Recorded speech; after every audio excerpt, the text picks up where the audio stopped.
She had 37 cents in her coat pocket, a husband who hadn't looked her in the eyes for 2 weeks, and a landlord's letter folded so many times the creases had gone soft as cloth. Clara Whitmore stood at her kitchen window and stared at the prettiest worthless yard in all of Wyoming. Raked gravel, trimmed edges, a decorative iron fence that served no purpose except to tell passing strangers that the people inside had standards. She pressed her palm flat against the cold glass. The soil beneath that gravel was dark and deep and hungry. And so was she. If you've ever watched someone choose pride over survival, stay with me. This story is for you. Drop the name of your city in the comments so I can see just how far this story travels. The wind came down off the mountains like it had a personal argument with everything standing upright. Clara Whitmore. Clara Hale. Now, though the name still sat in her mouth like a coin she hadn't decided whether to spend, pulled her shawl tighter and stood at the edge of the porch, watching the dust lift off the road in long brown curtains. The road ran straight east to west, cutting through the flat belly of Laramie County like a seam on a poorly made coat. Half a mile to the north, the Union Pacific's new rail line was being pushed forward by 300 men who needed feeding twice a day whether the weather cooperated or not. She had been in Wyoming exactly 6 months and 4 days. She kept count because it helped her feel like she had a hold on something. Behind her, through the parlor window, she could hear the muffled sounds of Gideon moving papers around his desk for the third time that evening, shuffling, restacking, opening a drawer and closing it again without putting anything inside. It was the sound of a man who needed to look busy without actually doing anything, and Clara had come to recognize it the way she recognized the sound of rain before it arrived.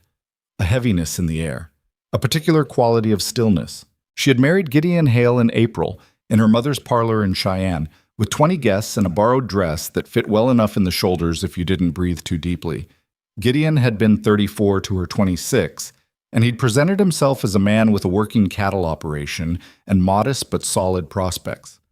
Her mother had used the word stable approximately 11 times during the 2 weeks between the proposal and the ceremony. Stable, Clara breathed out through her nose. The Hale Ranch, their ranch, she reminded herself, though it rarely felt that way, sat on 40 acres of mixed grassland and hard clay just outside a settlement called Drover's Crossing. 14 head of cattle, a barn that needed new boards on the east wall, a smokehouse that worked, a root cellar that flooded in spring, a house with 4 rooms, a good stove, and a front yard that Gideon kept raked smooth and edged crisp because, in his words, a man's property tells the world what kind of man he is. The world, Clara had come to understand, was not paying the bills. She stepped off the porch and walked the 12 feet of gravel path to the road's edge, then turned and looked back at the house the way a stranger might. White clapboard siding, green shutters, the iron fence running along the front, freshly painted last summer with money she now knew they hadn't had. 2 young elm trees, still too slight to provide real shade, planted symmetrically on either side of the gate. The gravel raked in neat parallel lines like a Japanese garden she'd once seen in a magazine at the Cheyenne Library. From the road, it looked like prosperity. From the kitchen table, it looked like a lie. She'd found the first letter in September, 3 weeks after she arrived, and had finished the initial project of making the house feel like somewhere a human being actually lived. It had been tucked behind a coffee tin on the high shelf. Not hidden exactly, just set aside, the way you set aside something you intend to deal with and then keep not dealing with. Mr. Hale, your account with Caldwell & Sons Dry Goods remains outstanding at $84. We are requesting immediate payment or arrangement. $84 was not a small amount. $84 at the time was what a ranch hand earned in 2 months of honest labor. She'd put the letter back where she found it and spent 3 days deciding how to raise the subject. She had chosen dinner time, a Tuesday, when Gideon seemed relaxed after a decent afternoon's work mending fence. She'd set the letter beside his plate, face up, and waited. He'd looked at it for a long moment without touching it. "I'm handling it," he said. "How?" "I said I'm handling it, Clara." She'd picked up her fork. "I'm not accusing you of anything. I'm asking how." "When the winter stock sale comes through."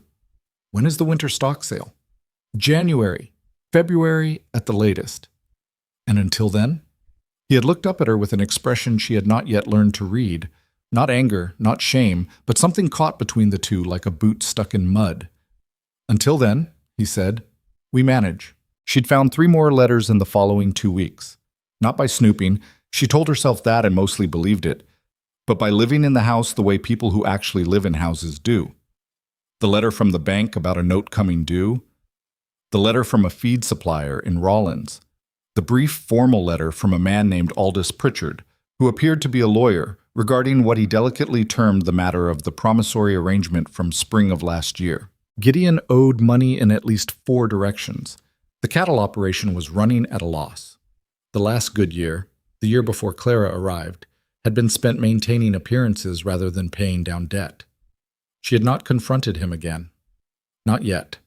She was still learning the geography of this marriage, mapping where the solid ground was and where the ice ran thin. The night she found the 5th letter, or rather, the night the 5th letter found her because it arrived by hand delivery from the county clerk's office and there was no pretending it didn't exist, was the same night Clara first really looked at the front yard. Not glanced at it. Looked. The gravel was decorative. She'd understood that from the beginning, but she'd assumed it was covering something ordinary. Hard clay, maybe. Stone. The kind of soil that grew nothing but resentment. But when a wheel rut from the morning's delivery cart had caught the edge of the raked path and displaced a section of gravel, she'd crouched down to push the stones back into place and touch the exposed earth beneath. Dark. Almost black. Loose enough to crumble between her fingers. She'd sat back on her heels and looked at a 6-inch patch of exposed soil and felt something move in her chest like a key turning. Her father had kept a kitchen garden in Cheyenne. Not for decoration. Her father wasn't much for decoration. But because he said it was foolish to pay for something you could grow yourself. By the time Clara was 10, she knew the difference between soil that would work with you and soil that wouldn't. She knew how to read drainage by the way water pooled after rain. She knew which slopes caught morning sun and which ones held cold air like a cup. She pressed her thumb into the dark earth beneath the gravel, and it yielded cleanly. No resistance, no clay hardness. She pushed down to her second knuckle. Good soil. Genuinely good. The kind that would grow almost anything. She sat at the edge of the road for a long time, thinking, while the sun went down and the temperature dropped, and somewhere behind her in the house, Gideon was probably shuffling his papers again, set. She brought it up on a Thursday morning, which she chose deliberately because Thursday was the day Gideon was least distracted. Mondays and Tuesdays he was recovering from the week's start. Wednesdays he often had reasons to drive into town, and Fridays his mind was already moving toward whatever small social interaction the weekend might bring. Thursday was the still point of his week. She set a cup of coffee in front of him, sat down with her own, and said, I want to talk about the front yard. He looked up from the ranch ledger, so the real one, she thought, not the one he'd have shown a banker. What about it? I want to dig it up. He set down his pen. I beg your pardon? The gravel. I want to remove it. The soil underneath is excellent. I tested it. I want to put in a kitchen garden. Vegetables, primarily. Some herbs. Maybe a small flower section on the south edge if there's room. Gideon looked at her the way you might look at someone who'd just suggested you ride your horse backwards into church. Clara, that's the front yard. I'm aware. People can see the front yard from the road. I'm aware of that too. He picked up his pen again, looked at the ledger, put the pen back down. No, absolutely not. She kept her voice even. I've done some rough calculations. With the foot traffic on that road, the railroad work crews alone represent maybe 200-300 men. Even a small stand selling fresh produce could... We are not running a produce stand. Why not? Because, he said, and the word came out flat and hard. This is a cattle ranch. This is a Hale property. My father built this house and my grandfather homesteaded this county, and I will not have people driving past and seeing a... He stopped, reached for his coffee. A market garden in the front yard, like we're some kind of... No. The answer is no. Clara looked at her own hands around her cup. She was quiet for a moment. Then she said, We owe money to 6 different creditors. The silence that followed had a specific quality. Heavy and very still. We will manage, Gideon said. Gideon. She made herself look at him directly. The bank note comes due in February. The winter stock sale, assuming good prices, which we cannot assume, will cover maybe half of it. The other debts, I said we will manage. With what? He pushed back from the table. That's not your concern. She felt something tighten in her chest. Not anger, not quite, but adjacent to it. The quiet frustration of someone who has tried the careful route and found it going nowhere. I'm your wife, she said. This is my home too. Your debt is my debt. How is it not my concern? He was already moving toward the door, reaching for his coat from the hook beside it. I appreciate that you're trying to help. His voice had gone formal, distant, the way it went when he was embarrassed and hiding it under politeness. But the front yard stays as it is. That's my final word on the matter. The door closed behind him. Clara sat at the table with her coffee going cold in front of her and the sound of the wind picking up outside. She could hear faintly the distant percussion of the railroad crews, hammers, voices carrying on the cold air, the rhythmic knock of iron on iron. She sat there for a long time. Then she got up, went to the barn, and found the spade. She started in the southeast corner of the front yard, the section furthest from the house, and partly hidden from the road by the angle of the elm tree. She told herself this was strategic. Start small, prove the concept, let results speak before the argument got bigger. She knew, even as she thought it, that she was also giving herself a small mercy of procrastination. A corner was not the whole yard. A corner was just a beginning. The gravel came up in shovel loads and she moved it to the side of the barn in the wheelbarrow, working in the gray morning light before the day got properly started. The soil beneath confirmed what she'd suspected. Deep, dark, the kind of loam that rewarded work. She turned it twice, broke up the clumps, worked in a bucket of compost from the kitchen pile that had been sitting behind the root cellar doing nothing useful. She worked until her shoulders burned and her hands had blisters forming at both base knuckles. Then she stopped, drank water from the pump, and looked at what she'd done. It was a strip about 8 feet long and 4 feet wide. It didn't look like much, but it was hers. She planted winter kale and late radishes that afternoon, the seeds she'd been carrying in a paper envelope since Cheyenne because her mother had pressed them into her hands at the wedding with the kind of practical love that doesn't get spoken aloud. Just passed from palm to palm and hoped for the best. Gideon came home at dusk and saw the bare strip of turned earth where the gravel had been. He stood at the gate for a long moment without saying anything. She watched him from the porch, her hands in her apron pockets, her face giving nothing away. He came inside. She served supper. They ate in silence. After a while, he said, "You dug up the yard." "Part of it. I told you not to." "You told me no. I considered it and decided differently." He set down his fork. "Clara, I am your husband." "You are," she agreed, "and this marriage is in financial trouble. I'm trying to fix that." "By humiliating me in front of the entire county?" "By growing food in good soil," she said, "next to a road with 300 hungry men on it. That's not humiliation, that's arithmetic." His jaw tightened. She could see it from across the table, the muscles working, the effort of holding back whatever he wanted to say. He picked his fork back up and said nothing more. She took that as something close to permission, even though she knew it wasn't. In the 2 weeks that followed, Clara Hale turned the rest of the front yard. She did it in stages, methodically, starting each morning before sunrise, so the work was done before much traffic passed. She worked through cold that bit her fingers inside her work gloves. She worked through one morning of sleet that came in sideways off the hills and turned the exposed earth to dark mud. She worked through the particular misery of a blister that opened and bled through her glove, and still she kept going because the seeds were already in the ground in the first section and the first green shoots were just appearing above the soil line. And something in her refused to leave an unfinished thing. The neighbors noticed. Of course they noticed. The Caldwell property sat a quarter-mile to the east, and Mrs. Eldora Caldwell was a woman who paid attention to her surroundings the way a hawk paid attention to a field. Clara saw her slow her buggy on the road one morning, watching. She saw the Pettigrew boys stop their horses at the fence line and stare.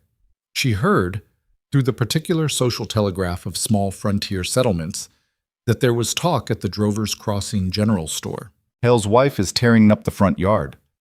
"What for?" "Garden, apparently." "Front yard?" "Right next to the road. For everyone to see."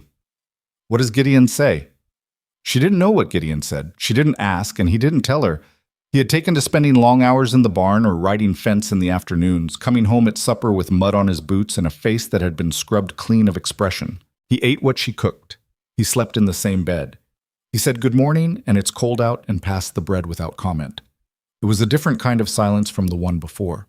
That one had been the silence of omission, of things not said because they were too large or too shameful. This one was the silence of a man watching his wife do something he didn't have the courage to stop and wasn't sure he had the right to resent. Clara had grown up watching her mother navigate her father's pride, a more volatile kind than Gideon's, but recognizable in its essential shape.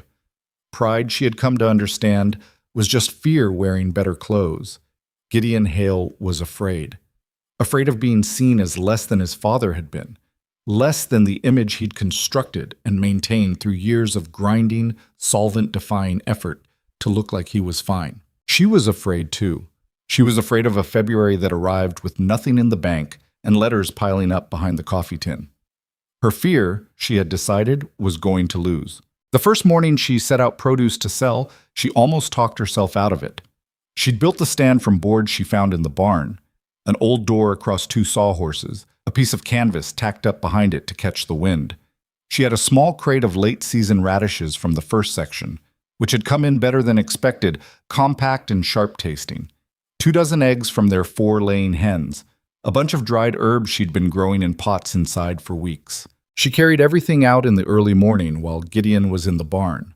She set it up, priced everything at what felt reasonable, a penny for 5 radishes, 2 cents an egg, a nickel for the herbs, and stood behind the table with her hands clasped in front of her and waited. The first person who stopped was not a railroad worker. It was a boy, maybe 12, riding a mule toward Drover's Crossing with a tied bundle behind him. He slowed down, looked at the stand, looked at her, looked at the radishes. "How much?" he said. "Penny for 5. He dug in his coat pocket, found a penny, traded it for radishes he immediately bit into. He chewed, squinting against the cold. "Good," he said, with the economy of a child who isn't performing a compliment. Then he rode on. Clara looked at the penny in her palm for a moment. Then she put it in her apron pocket.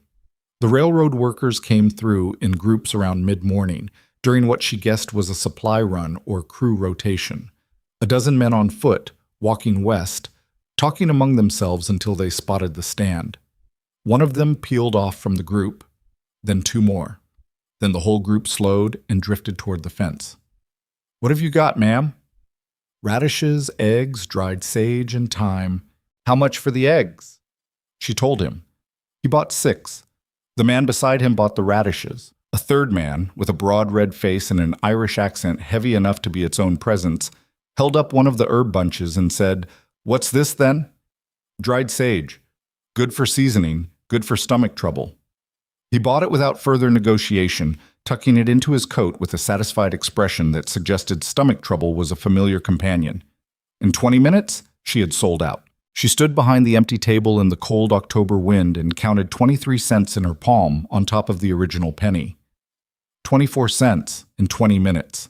She looked at the stripped table and then at the road, where the railroad men were already shrinking to small figures in the distance, and she felt something she hadn't felt since she'd arrived in Wyoming. The specific satisfaction of being right. She didn't tell Gideon that day. She put the 24 cents in a jar she kept in the back of the flour cupboard and said nothing at supper. She told him 10 days later when she had $3.11 in the jar. She set the jar on the table after supper in front of his coffee cup and sat down across from him. He looked at it. He looked at her. "Where did that come from?" "The stand," she said. 10 days of sales. Mostly radishes and eggs, some dried herbs. The railroad crews are reliable customers. They pass twice a day, sometimes 3 times. He was quiet for a moment. His hand moved toward the jar, then stopped short of touching it. $3, he said, and 11 cents. In 10 days. Yes. He pushed back from the table and walked to the window and stood there with his back to her, looking out at the dark yard. She waited. "People are talking," he said. "I know. Eldora Caldwell said something to me in town. She was—" He stopped. "It wasn't kind." "What did she say?" "That she didn't know the Hale Ranch had come to selling radishes off a sawhorse table like a—" He didn't finish the sentence. Clara folded her hands on the table. Like a what? He turned around. He looked tired in a way that had nothing to do with the hour. Like a market woman. Like we needed the money. We do need the money, she said. Gideon, we need the money. There's no version of this where we don't need the money. The difference is whether we get it honestly or we sit here and pretend we don't. He stared at her. For a moment she thought he was going to say something real, something from behind the careful surface he maintained at all times. His jaw worked, his eyes dropped. I know, he said, just that. 2 words, almost inaudible. But they changed the temperature of the room entirely. She got up and put the jar back in the flower cupboard. Then she said, the winter kale will be up in another 2 weeks. I want to expand the garden. I need to borrow against the root cellar wall. There's a full south-facing section that gets good light, and it's doing nothing. He was quiet for a long moment. Do what you need to do, he said. It wasn't encouragement, it wasn't partnership, but it was the door swinging open a crack, and Clara Hale knew how to work with cracks. Martha Boone arrived in Clara's life the way most useful people do, in the middle of an inconvenience. Clara had driven into Drover's Crossing on a Wednesday in November to purchase seeds from the general store. A winter variety of turnip, some dried bean seed she'd read could be coaxed through a mild cold frame, and a packet of something the catalog called hardy spinach, which she was skeptical about but willing to test. The general store was run by a man named Phineas Galbraith, who was pleasant enough but had a habit of talking to the shelf behind your head while he served you. She was at the counter when she heard a voice from the back of the store. Low, carrying, the kind of voice that didn't need to raise itself to be heard. Phineas, if you try to charge me 8 cents for that twine again, I will take my custom to Rollins, and you can sell rope to yourself all winter. Clara turned. The woman was perhaps 55, broad through the shoulders with gray hair pinned in a businesslike knot at the base of her skull. She wore a coat that had seen better decades and boots that had not. She carried herself like someone who had arrived at every room in her life at exactly the time she meant to and hadn't apologized for any of it. Phineas appeared from behind his shelving, looking nervous. Mrs. Boone, I told you, the freight costs have gone up and... The freight costs have not gone up 6 cents in 3 months, Phineas. They have gone up because you think I need twine badly enough to pay whatever you like. She set the twine on the counter. 6 cents, not 8. Phineas took the 6 cents. The woman, Mrs. Boone, turned to go and found herself face to face with Clara, who had been watching with undisguised interest. You're the woman with the vegetable stand, Mrs. Boone said. Not a question. Clara Hale, Martha Boone. I run the Drover's Crossing boarding house. She looked Clara over with a frank, unhurried assessment that some people might have found rude and Clara found refreshing. I heard about the front yard. Most people have. I heard it was producing well. Better than expected. Martha Boone tilted her head slightly. Come have coffee with me, Mom. The boarding house was 3 blocks from the general store, a long 2-story building with a wraparound porch and a sign that said Boone's Rooms in plain letters that asked nothing of you. Inside, it was warm and smelled of baking bread and something savory Clara couldn't immediately identify. Martha led her to a kitchen table twice the size of any Clara had seen outside a hotel and set a coffee pot between them with 2 cups and the business-like efficiency of someone for whom hospitality was professional rather than performative. How much are you selling a week? Martha said, without preamble. Currently about $5–6. When the kale comes in, it should be more. You're selling to the railroad crews. Mostly, yes. Martha wrapped both hands around her cup. I have been trying to buy fresh vegetables from someone in this county for 3 years. Every autumn, I'm back to salt pork and tinned things, and my boarders, most of whom are working men who need actual food, start looking like men who are not eating actual food by December. She paused. I'm not interested in radishes and dried herbs, Mrs. Hale. I need volume, roots, greens, whatever will keep through winter. Can you do that? Clara considered the question honestly. Not yet. The garden is new, but if I expand in spring, what do you need to expand? Time, primarily, and better cold storage. I'm working with a root cellar that floods in. What else? Clara looked at her. Why are you asking? Martha set her cup down. Because I have been running this boarding house for 16 years, And there is one thing I have learned with absolute certainty.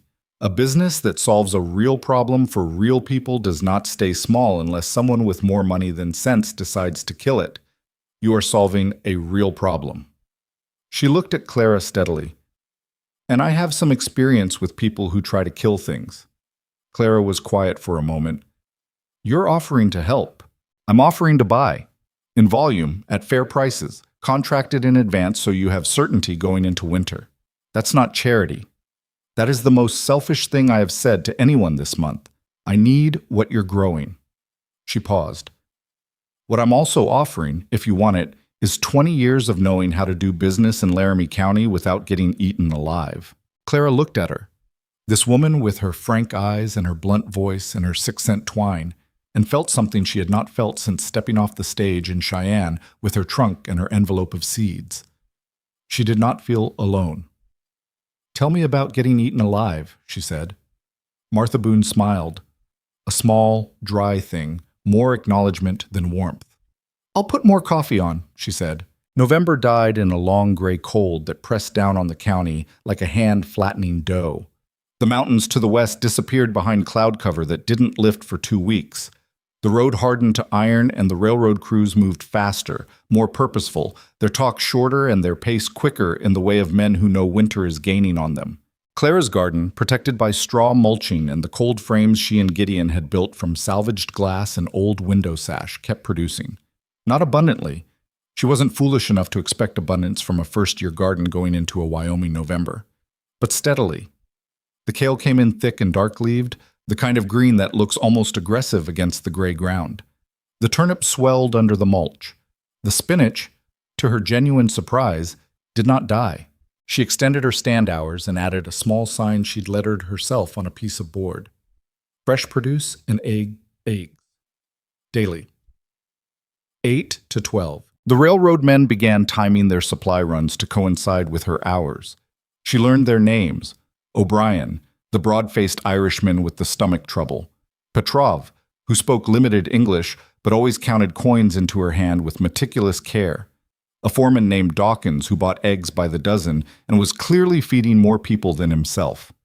A boy they all called Cricket, 16 or maybe 17, who spent too much of his wages on dried sage but who was otherwise reliable. She started keeping a ledger. Martha had recommended it. Don't think of it as bookkeeping, Martha had told her in one of their Wednesday coffee sessions that had become a weekly fixture. Think of it as knowing what you know. A woman in business who doesn't have her numbers in front of her is operating blind in a room full of people who can see. The ledger was a revelation. Seeing the numbers in a row, what she spent, what she earned, what the margins were on each item, gave the whole enterprise a kind of solidity that the coins in the jar had lacked. It was no longer a good idea. It was a working thing with evidence behind it. She showed the ledger to Gideon one evening in late November, setting it on the table after supper the same way she'd set out the coin jar weeks earlier. He looked at it in silence for a long time, turning pages. You've made $28, he said finally. $28.60 since we started. In 6 weeks. A little under 6 weeks, yes. He was quiet. His finger traced down a column of numbers. And this? The Boone account? This is Martha Boone? She's contracted to buy for me through March. A fixed amount each week, plus whatever I can supply on top of the contract. How much is the contract worth? $14 a month, guaranteed. He looked up. She could see him doing the arithmetic. She'd done it herself multiple times, turning it over in her head to make sure she wasn't inflating the number. $14 a month was more than their best cattle month in the previous year.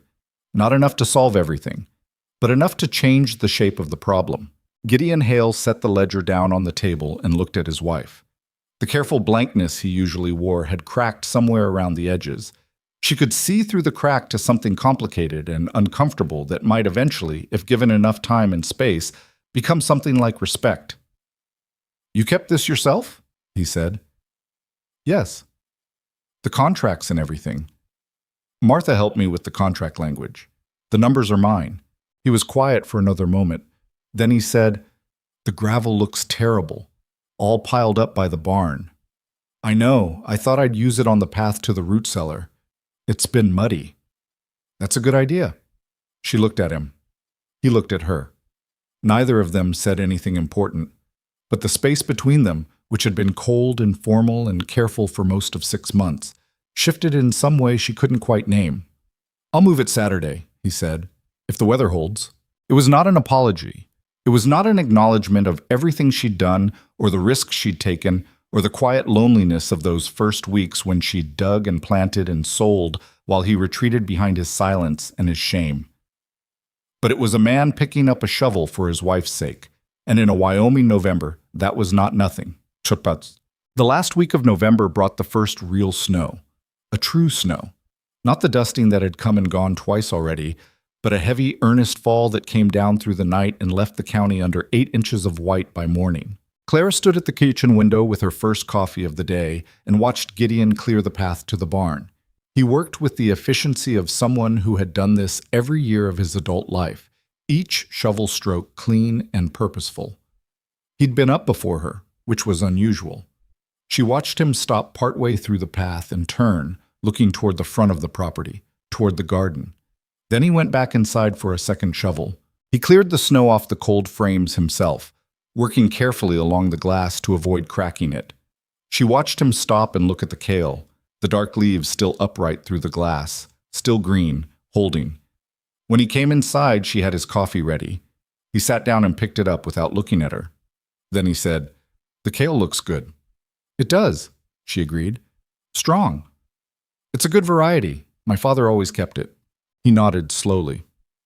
"We're going to need more cold frames come spring. If you're going to supply boons through next winter, you'll need at least double what you have." She looked at the side of his face.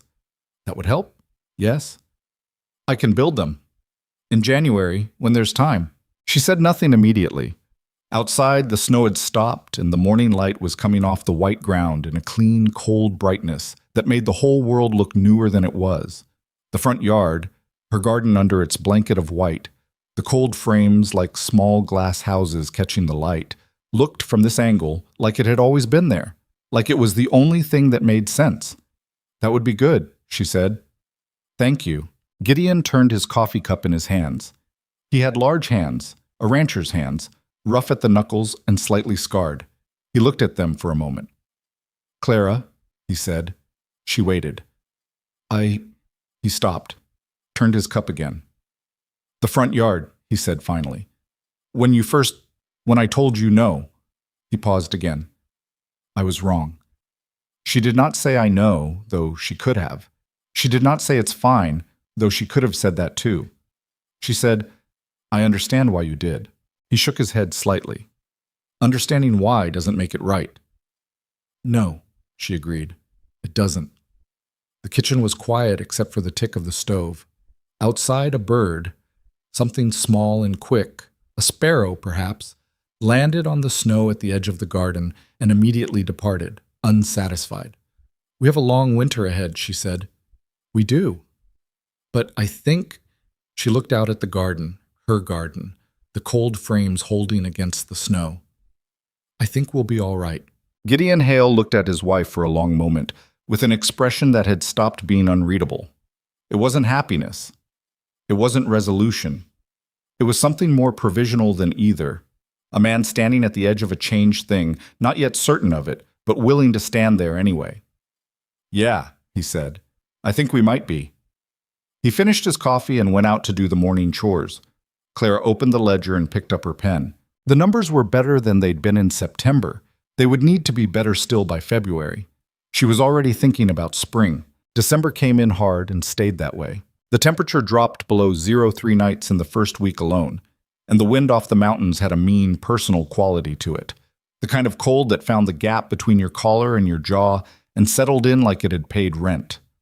The railroad crews wore every layer they owned and still moved fast between their work and whatever shelter they could find.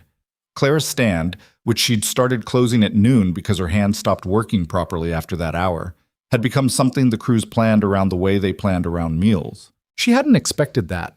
She'd expected occasional customers, impulse purchases, men who happened to be passing. What she got instead was regulars, men who came back on the same days, at the same times, and who began to ask for specific things. O'Brien was the one who first asked about bread.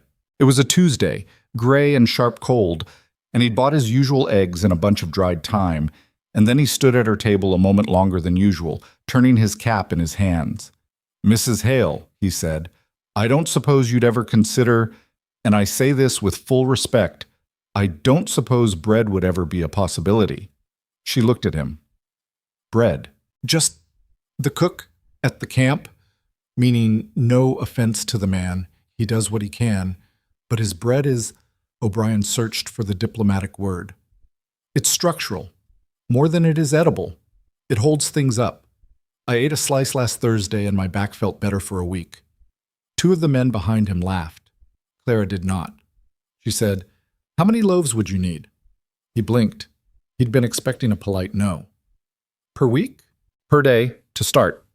Let's figure out the number and work backward from there." O'Brien looked at the men behind him. A quick, instinctive consultation of glances. 6? 8? There's 40 men in our camp and most of them would— 8 loaves, she said. I'll start with 8. Come back Thursday. He put his cap back on. "Thursday," he said, with the reverence of a man who had been cold and hungry for too long and had just been offered the concrete promise of something better. Clara walked back into the house and stood in her kitchen and looked at her stove and her flour bin and the mixing bowls stacked on the shelf, and she did the arithmetic in her head. 8 loaves. She'd baked bread her whole life. She'd never baked 8 loaves in a single morning. She'd never had to. She sat down at the table with a pencil and a scrap of paper and started working out time and fuel and flour cost against what she could reasonably charge per loaf and what the margin needed to be to make it worth the wood for the extra firing. Then she wrote down 8 loaves Thursday, then 10, then C. She tucked the paper in the ledger and went to start supper. Gideon looked up from the stove warmth when she came in. "You look like you're thinking hard about something." "I'm going to start baking bread to sell," she said. He was quiet for a moment. "How much bread?" 8 loaves to start, more if the demand holds." "That's a lot of flour." "I know. I need to talk to Galbraith about supply and pricing." He picked up the poker and adjusted the fire without looking at her. "You might also talk to Martha Boone. She buys flour in bulk for the boarding house. She might be able to get you a better rate if she adds your order to hers." Clara stopped moving. She turned and looked at him. He kept his attention on the fire. "Just a thought," he said. "That's a good thought." "Well," he set the poker down, "you're not the only one who can think." It was as close to teasing as Gideon Hale had come in their entire marriage. It was not much, but Clara found herself smiling at the back of his head, and she let it sit there a moment before she turned back to the pot. The Thursday bread sold in 11 minutes. She knew because she'd wound her watch before setting up the table, and when the last loaf left her hands and she looked down at the watch face. 11 minutes had passed, and 8 men were walking away with bread under their arms, and she had 64 cents sitting in her palm that hadn't existed that morning. O'Brien shook her hand, formally, with both of his. "Mrs. Hale," he said, "that is the finest bread I have eaten since I left Cork, and I was not expecting that in Wyoming." "You'll want 12 next week," said the man beside him, Petrov, who had apparently been practicing his English specifically for bread-related negotiations. "I'll have 12 next week," Clara said. She had 14 the week after that, then 20. By the 3rd week of December, she was baking in 2 shifts, starting before 4 in the morning, so the first batch was ready before the crews went out, and the second batch was coming out of the oven by 9. Her kitchen smelled of bread at all hours. The cold frames needed tending, the stand needed staffing, the hens needed feeding, the eggs needed collecting, and through all of it, the bread kept going. Dough rising in the bowls she'd lined up on the shelf above the stove where the heat was steady, her hands working flour and water and yeast in the dark of the pre-dawn because there was no other time. She was not getting enough sleep. She knew that. Her eyes felt gritty by afternoon, and she'd twice caught herself standing in the kitchen holding something without remembering why she'd picked it up. But the ledger numbers were better every week, and better numbers was the only thing standing between them and February. Gideon started getting up at 4 without being asked. He didn't say anything about it. He just appeared in the kitchen while she was on her first batch and started doing the morning chores early, water, wood, feeding the animals, so she didn't have to stop what she was doing. She heard him outside in the dark, moving around the barn, and she worked in the kitchen with the stove going and the dough smell filling the room and something in her chest settling into a shape it hadn't quite had before. They were working together, clumsily, imperfectly, without ever quite saying that was what they were doing, but together. She didn't remark on it. She didn't want to break the spell of it by naming it. Martha Boone noticed the bread before Clara had even thought to offer it to her. "You're selling 20 loaves a day to the railroad camp," Martha said, on their Wednesday coffee in early December. It wasn't a question. 22 as of this week. "And what are you charging?" 8 cents a loaf. Martha wrapped her hands around her cup and tilted her head slightly. "I'll take 10 loaves a day at 9 cents. My boarders go through bread like it's the only food in the territory, and—" She paused, making a face. "The bread I've been buying from Galbraith might generously be called edible." O'Brien called it structural. "O'Brien is being kind." Martha leaned back in her chair.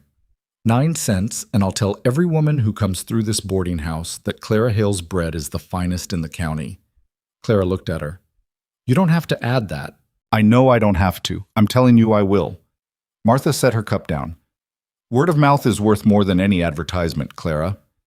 When women start talking, ranch wives, the wives of the men who run things, that's not just customers. That's a reputation. And a reputation, out here, is the only thing that protects you when someone with more money than ethics decides you're in their way." Clara filed that away. She had gotten good at filing things Martha said into a mental cabinet she could return to later because Martha said things that sounded like advice but were actually knowledge. The hard-won, specific, occasionally painful knowledge of a woman who had built something real in a place that hadn't made it easy. "Is there someone with more money than ethics who might decide that?" Clara asked. Martha was quiet for a moment, in a way that told Clara the question was not hypothetical. "There is," she said finally. "You haven't come to his attention yet, but if you keep growing at this pace—" "Who?" "Victor Langford."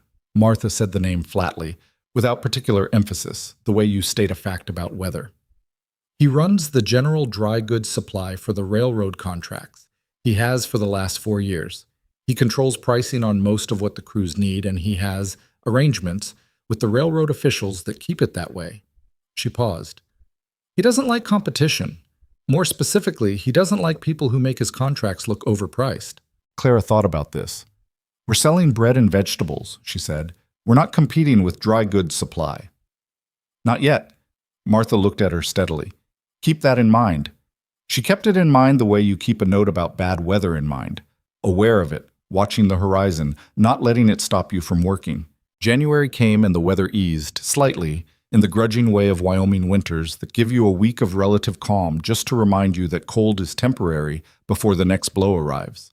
Gideon built the cold frames he'd promised, working in the barn on the lumber when it was too cold to do anything outside. And by the 3rd week of January, there were 12 new frames stacked against the barn wall, ready for spring planting. He'd built them without a pattern, working from memory of the originals she'd built herself from salvage. His were better, straighter, the glass fitted more cleanly, the sash joints caulked against draft. She didn't say they were better.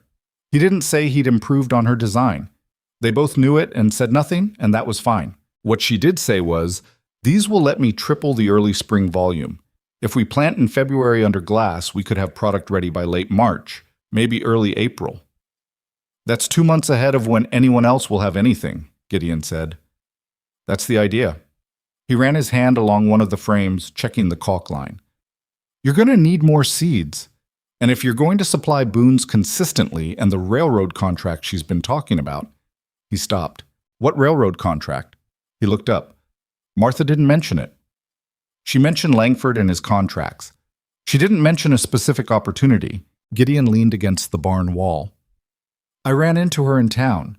She said the railroad is looking to source a portion of their provisions locally. There's a push from the main office to reduce freight costs.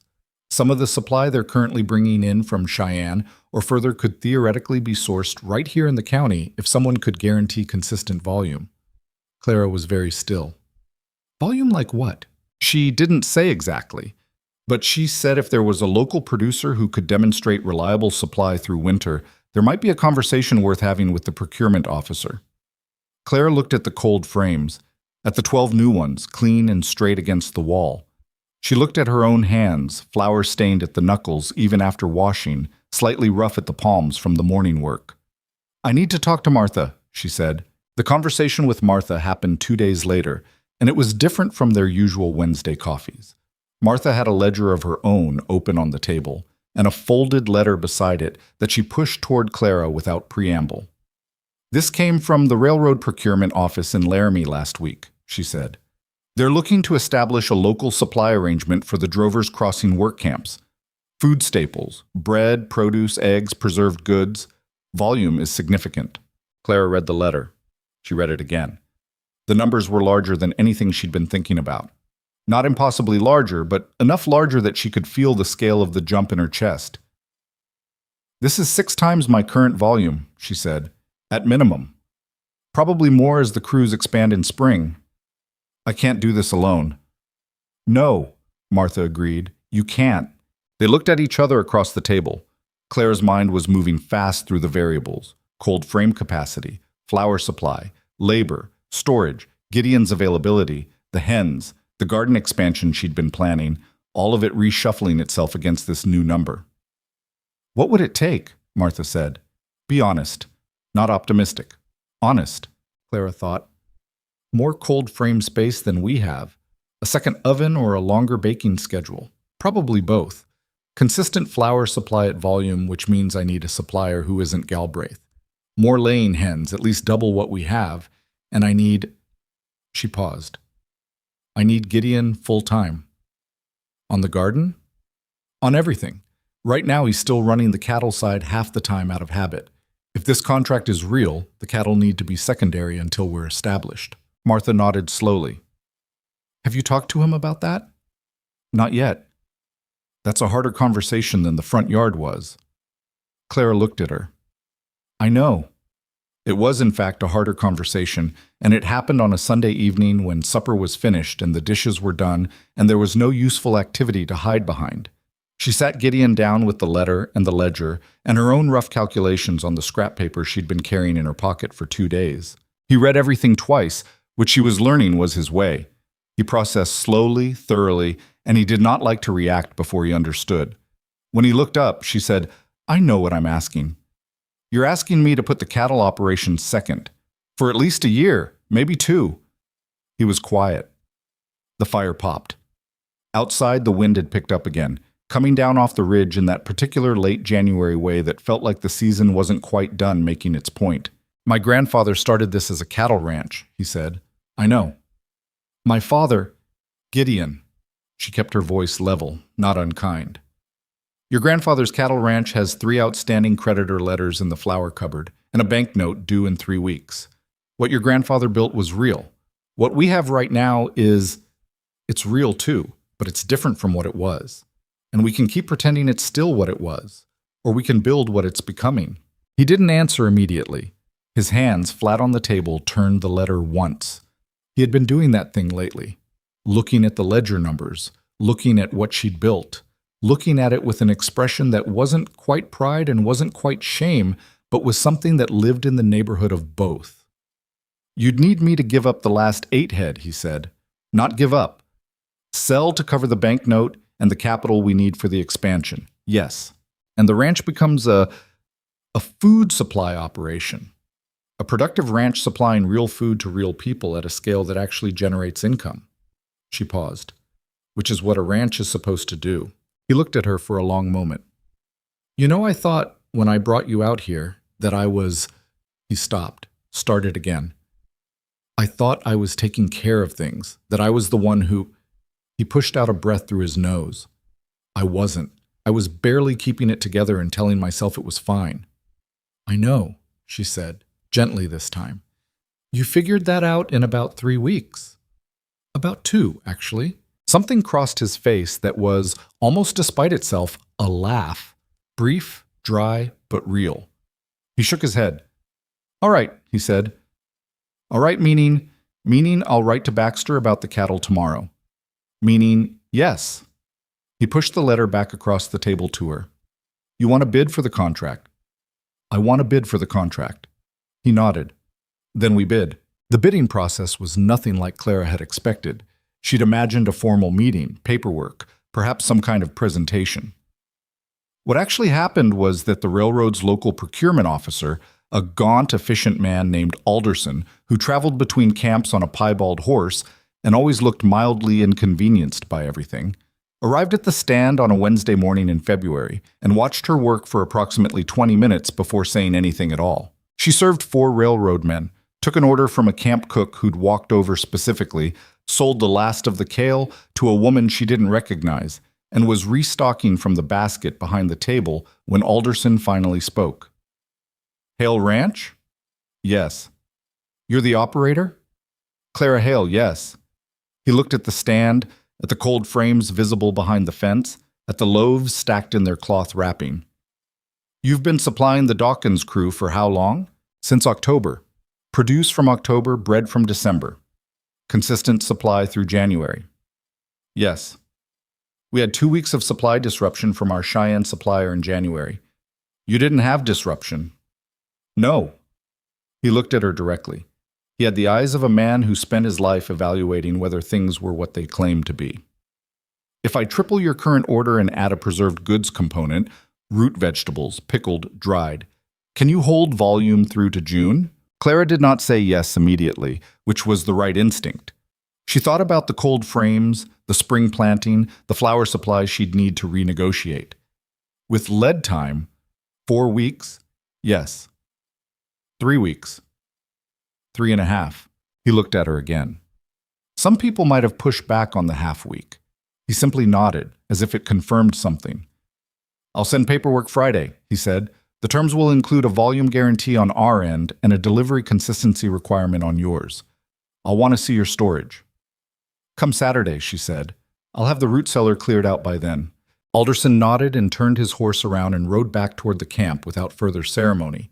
And Clara stood behind her stand in the February cold with her hands in her apron pockets and the wind pulling at the canvas behind her and thought, we are actually doing this. Gideon was in the root cellar when she got there that evening. He'd started without being asked, clearing the old shelving that had been sagging in the corner and measuring for new boards. Alderson came by, she said. I heard. He looked up from his measuring.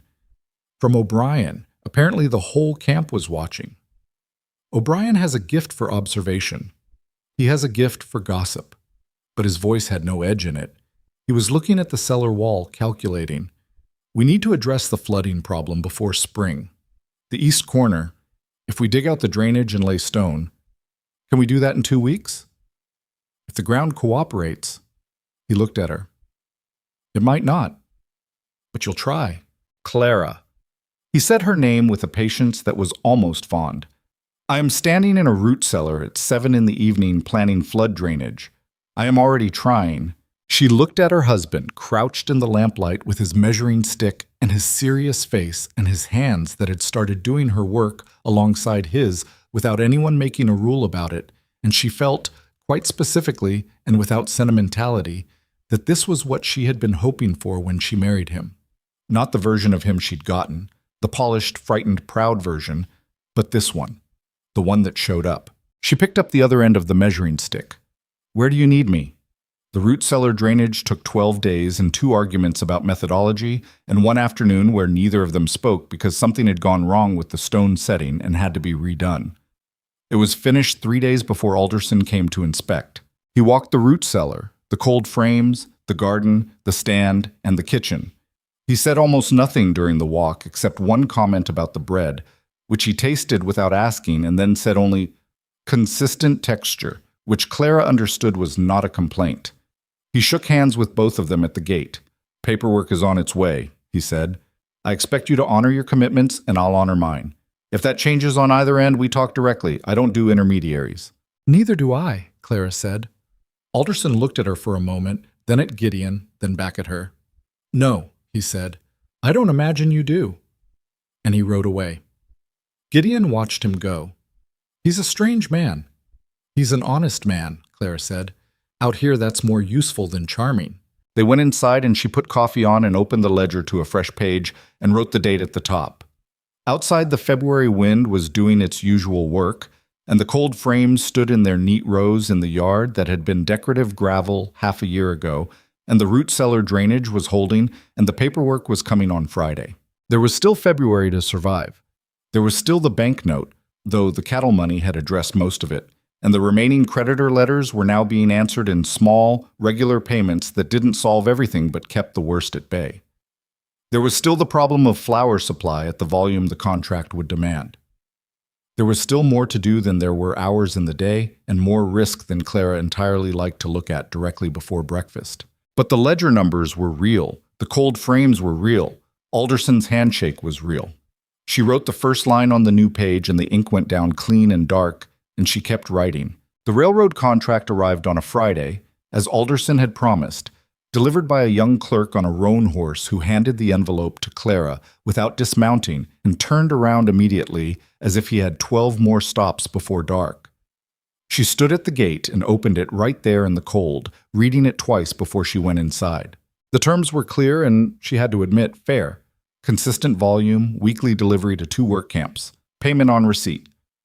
There was a clause about quality standards that was specific without being unreasonable, and a penalty provision for missed deliveries that she read 3 times and decided she could live with because she did not intend to miss deliveries. She set the contract on the kitchen table and put her hands flat on either side of it and looked at it for a long moment.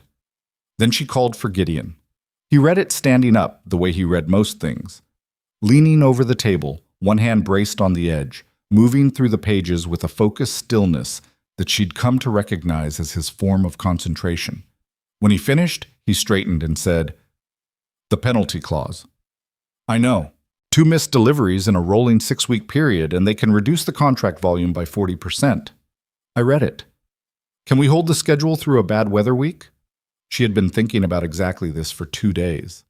If we build 2 weeks of reserve in the root cellar, preserved goods, dried stores, and we coordinate the bread baking so there's always a day's worth ahead, then yes, barring something catastrophic. Catastrophic like what? I don't know. That's the nature of catastrophic. He looked at her. That's not reassuring. I wasn't trying to reassure you. I was being accurate. He picked up the contract again, turned to the last page, looked at the signature line. Then he put it down and held out his hand for the pen she was already holding. They signed it in the order it required. Primary operator first, which was Clara, and then the secondary, which was Gideon. And she folded it back into the envelope and set it in the tin box she'd started keeping on the high shelf, beside which the old debt letters had once lived, and which now held documents of a different kind. March arrived and the ground began to soften, and the cold frames earned every nail Gideon had put into them. The spring planting went in 2 weeks earlier than anything the neighboring ranches attempted, and Clara moved through it with the specific urgency of someone who has made a promise on paper. Turnips, carrots, beets, onions, the spinach variety that had surprised her in November. Kale again, more of it. A section she dedicated to herbs because the railroad men had proven willing to pay for dried sage and thyme with a consistency that suggested it was meeting some genuine need she didn't fully understand and didn't need to. 2 new rows of a winter wheat variety that Martha had mentioned offhand and that Clara had spent 3 days tracking down through a seed supplier in Denver. The wheat was experimental. She told Gideon so directly. It might not produce enough to matter, she said, on the morning they put it in, but I want to understand what we can grow ourselves, not just buy. Gideon was on his knees at the end of the row, firming the soil over the last of the seed. He looked up, squinting in the early spring light. You're thinking about flour. I'm thinking about the fact that everything we bake right now depends on a supply chain we don't control. Galbraith. Galbraith and whoever sells to Galbraith and whoever sells to them. It's a long chain and any link in it. She stopped. She was thinking about what Martha had said in December, about Victor Langford and his arrangements and the way he felt about competition. She hadn't raised Langford's name with Gideon since then, not wanting to borrow trouble before it arrived. But the thought of flour supply as a vulnerability had stayed with her, quiet and specific, like a stone in a shoe you keep meaning to stop and address. Clara, Gideon said, what aren't you saying? She sat back on her heels and looked at her husband. He had gotten better at reading her silence over the winter, one of the small, unmarked changes of living closely with someone through hard months. Martha told me something in December, she said, about a man named Victor Langford. She watched Gideon's face change. Not dramatically. He wasn't a dramatic man, but a specific tightening around his eyes that told her the name was not unfamiliar. "You know him," she said. "I know of him." Gideon stood up, brushing soil from his knees. He had a contract dispute with the Pettigrew Ranch 2 years ago. They'd been supplying hay to the railroad workyards, and Langford, who apparently also sold hay, among other things, had them undercut by a supplier nobody had heard of until that season. Pettigrew lost the contract. By the next year, the new supplier had raised prices back to where Pettigrew had been, and Langford was doing business with them. Clara stared at him. "You never mentioned this. You never asked about Langford." "I didn't know to ask. He had the grace to look slightly uncomfortable. I should have told you sooner. When you started with the railroad contract, I should have—" He stopped. "I thought perhaps we were small enough that he wouldn't notice. Are we?" Gideon looked at the cold frames, the garden rose, the stand at the road's edge with its small painted sign. "We were," he said. "I'm not sure we still are." The first real sign that Victor Langford had noticed them came not as a confrontation, but as an absence. It was a Tuesday in late March when Galbraith told Clara, with the careful blankness of a man delivering bad news he'd been rehearsing, that he couldn't fill her flower order. She stood at his counter and looked at him. "You couldn't fill it this week, or you can't fill it." He polished a spot on the counter that didn't need polishing. "My supplier in Cheyenne there's been a pricing adjustment. The rate per barrel has gone up considerably, and I'm not in a position to absorb the difference. And still, how much of an increase?" He told her. Clara kept her face neutral through what took some effort, because the number he gave her was not a market adjustment. It was a message. "Since when?" she said. "This week." "Just this week." He met her eyes briefly. "Just this week, yes." She picked up her basket from the counter. "I see," she said. "Thank you, Phineas." She walked out and stood on the board sidewalk of Drover's Crossing's main street and breathed in the cold March air and thought very carefully about what she wanted to do next. She wanted to go directly to Martha. She wanted to sit down and think through what she knew and what she could prove and what could be done about it. She did not want to walk back into Galbraith's store and say something she couldn't take back. She did none of those things immediately. She walked to the end of the street, turned around, walked back. Then she went to Martha's. Martha listened to the whole thing without interrupting, which was unusual. When Clara finished, she was quiet for a moment, her hand still around her coffee cup. "He moved faster than I expected," she said. "You expected this." "I expected something like this eventually. Not in March." She set her cup down. "You've grown faster than he anticipated. The railroad contract. He has people watching those procurement decisions. When Alderson chose you over the existing Cheyenne suppliers, Langford was one of the people inconvenienced by that. He supplies the Cheyenne operation. He has an arrangement with them. Not ownership. He's too careful for direct ownership of anything that could create liability. But arrangement." Martha's mouth thinned. "The flour pricing is just the first move. He wants to raise your operating costs until either your margins collapse or you can't make the railroad contract terms, and Alderson has to find another supplier." Clara was quiet for a moment. "What happens if I can't fulfill the contract?" "The penalty clause kicks in. Volume reduction, probably full cancellation within 2 months. And the reputation damage, a supplier who can't hold a railroad contract doesn't get a second one." Martha looked at her directly. "He doesn't need to ruin you publicly. He just needs to make you unable to deliver." The specific coldness of it, not rage, not even visible malice, just the efficient application of leverage by someone who knew exactly which supports to knock out, made Clara's jaw tighten. "What do I do?" she said. "What do you have?" Martha replied. Clara thought. 3 weeks of flour reserves at current usage. Maybe 4 if I stretch the baking schedule slightly, which I cannot do indefinitely without missing delivery dates. And after 4 weeks, I need a supply source that isn't connected to Langford's arrangements, which means not Galbraith, not the Cheyenne operation, probably not the Rollins supplier either. He moved into that market last year. Martha was quiet for a moment, thinking. There are independent wheat growers in this county, small operations, most of them. They sell through the grain elevator in Hartfield, and the elevator, also Langford. The elevator board has 2 members who have done significant business with Langford over the years. Not controlled by him, but not entirely independent either. She paused. The growers themselves are independent. They've been getting poor prices through the elevator for 3 years, and most of them know it and don't have an alternative. Clara looked at her. Do you know any of them? I know one of them quite well, Martha said. His name is Calhoun, Amos Calhoun. He runs about 40 acres of wheat on the north edge of the county, and he has a small mill, not much, an old water mill on the creek, that he uses for personal production. He's been talking for 2 years about going around the elevator and finding a direct buyer, but he's one man, and one man's production isn't enough to make it worth anyone's while to arrange a contract with him. Claire was already turning this over, looking at its angles. But if it wasn't just Calhoun, if it was 3 or 4 growers combining their production and a mill that could handle volume, Martha stopped herself. She was smiling in that dry, contained way she had. You're thinking faster than I expected. I'm frightened, Clara said.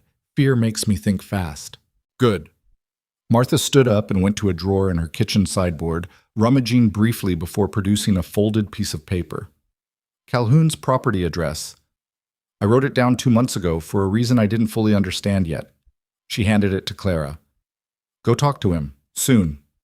Clara tucked the paper in her coat pocket and stood up. Martha, if Langford comes after the boarding house because of your involvement with me, he won't. Martha's voice was flat and certain. He tried something similar 6 years ago with my laundry contract, and I made it sufficiently inconvenient for him that he left me alone. He's not stupid. He goes after people who can't fight back effectively. She looked at Clara steadily. Which is why you need to make sure you become someone who can. The conversation with Amos Calhoun happened on a Thursday in the yard of a wheat farm 12 miles north that looked like it had been fighting the county to a draw for about 20 years. The farmhouse was weathered and the equipment was old, but the fields, even in early April with only the winter wheat showing, had a cared-for order to them that told Clara everything she needed to know about the man before she'd exchanged 10 words with him. He was about 60, spare and leathery, with hands like old roots and a face that had been outdoors in Wyoming long enough to look like part of the landscape. He'd listened to her for 5 minutes before interrupting. You want to buy direct, he said. I want to buy direct, and I want to help you find 2 or 3 other growers to do the same. Why? Because I have a railroad contract that needs consistent flour supply, and my current supplier is being manipulated by Victor Langford. Calhoun was quiet for a moment, working something in his cheek. Langford, he said. Yes. I've been selling through the Hartfield elevator for 11 years. The price they pay me has gone down every 2 years like clockwork. He squinted at her. You think that's coincidence? I think very little that benefits Victor Langford is coincidence, Clara said. He looked at her for a long moment with the assessing quality of someone who has been disappointed often enough to verify everything twice. You're Gideon Hale's wife, he said. The one with the front yard garden. Yes. I heard about that. She waited. He was going to say something and she didn't want to rush it. My wife thought it was the most sensible thing she'd heard of in years, he said. Gideon's the one who needed convincing, she said. She's not wrong. Something in his face shifted. Not quite a smile, but the precursor to one. What price per bushel are you offering? She told him. It was 3 cents above elevator rate. She'd done the math carefully. She could afford it because she was cutting out the Galbraith markup and the Cheyenne middleman, and even at 3 cents above elevator, she came out ahead. Calhoun did the math in his head visibly. She could see him working through it. Plus milling, he said. You have the mill. I'll pay the milling separately at a rate we agree on. And you'd want whatever you can produce, plus whatever your neighbors can produce if they're willing. I'll take all of it. He looked at his fields. She watched him look at them with the expression of a man who has worked something for 20 years and been undervalued for most of them, and is now being asked if he'd like to try something different. My neighbor Reese has 35 acres, he said. And there's a woman, widow, runs her late husband's farm on the East Road. She has wheat, and she's been getting robbed by the elevator price for 3 years, and she knows it. He paused. If I bring them to you, can you guarantee a buyer's commitment in writing? Yes, Clara said. I can have the paperwork in 2 weeks. 1 week, he said. 1 week? She agreed, and thought, I've been spending too much time around Martha Boone because I just negotiated without flinching, and 6 months ago I would have said 2 weeks and meant it. She drove home in the fading afternoon light with the wind in her face and her mind working through the supply chain as it now existed. Calhoun's mill, 2 or 3 growers, direct to the ranch, direct to baking, direct to delivery. No Galbraith, no Cheyenne operation, no Langford adjacent pricing. It was not a complete solution yet. It was a direction. When she got home, Gideon was at the kitchen table with a piece of paper in front of him and an expression she didn't immediately recognize. "What is it?" she said. He turned the paper so she could read it. It was a letter on formal railroad procurement letterhead addressed to Hale Ranch. She read it once. The language was official, careful, the kind of language that had been written by someone who knew exactly what they were doing and wanted no ambiguity about it. The railroad was adjusting the supply contract terms. Effective 60 days from the date of the letter, they would require a minimum weekly volume of 50% above current delivery levels to account for expanded work camp operations. This was stated plainly, as if it were simply a business adjustment, routine and unremarkable. The final paragraph noted that failure to meet revised volume requirements would trigger the penalty clause and could result in contract termination. Clara set the letter down. She looked at Gideon. He looked at her. Neither of them spoke for a moment. 50% increase, he said, in 60 days. In 60 days, she confirmed. Can we do it? She was quiet, doing the math she'd been doing in her head all the way home, but now with a different set of numbers. The Calhoun arrangement would take time to establish. 2 weeks for paperwork, then the first delivery, then building up to consistent volume. The spring planting was in but not producing yet. The cold frames were ahead of schedule, but not 50% ahead. The bread operation was at its practical limit, with 2 people in 1 oven. It's tight, she said. Is tight possible, or is it just less than impossible? She thought about the widow with the wheat farm on the East Road. She thought about Calhoun's mill on the creek. She thought about Martha's network, the women who had started coming to the stand, the ranch wives from further out who'd heard about the operation and driven in to buy.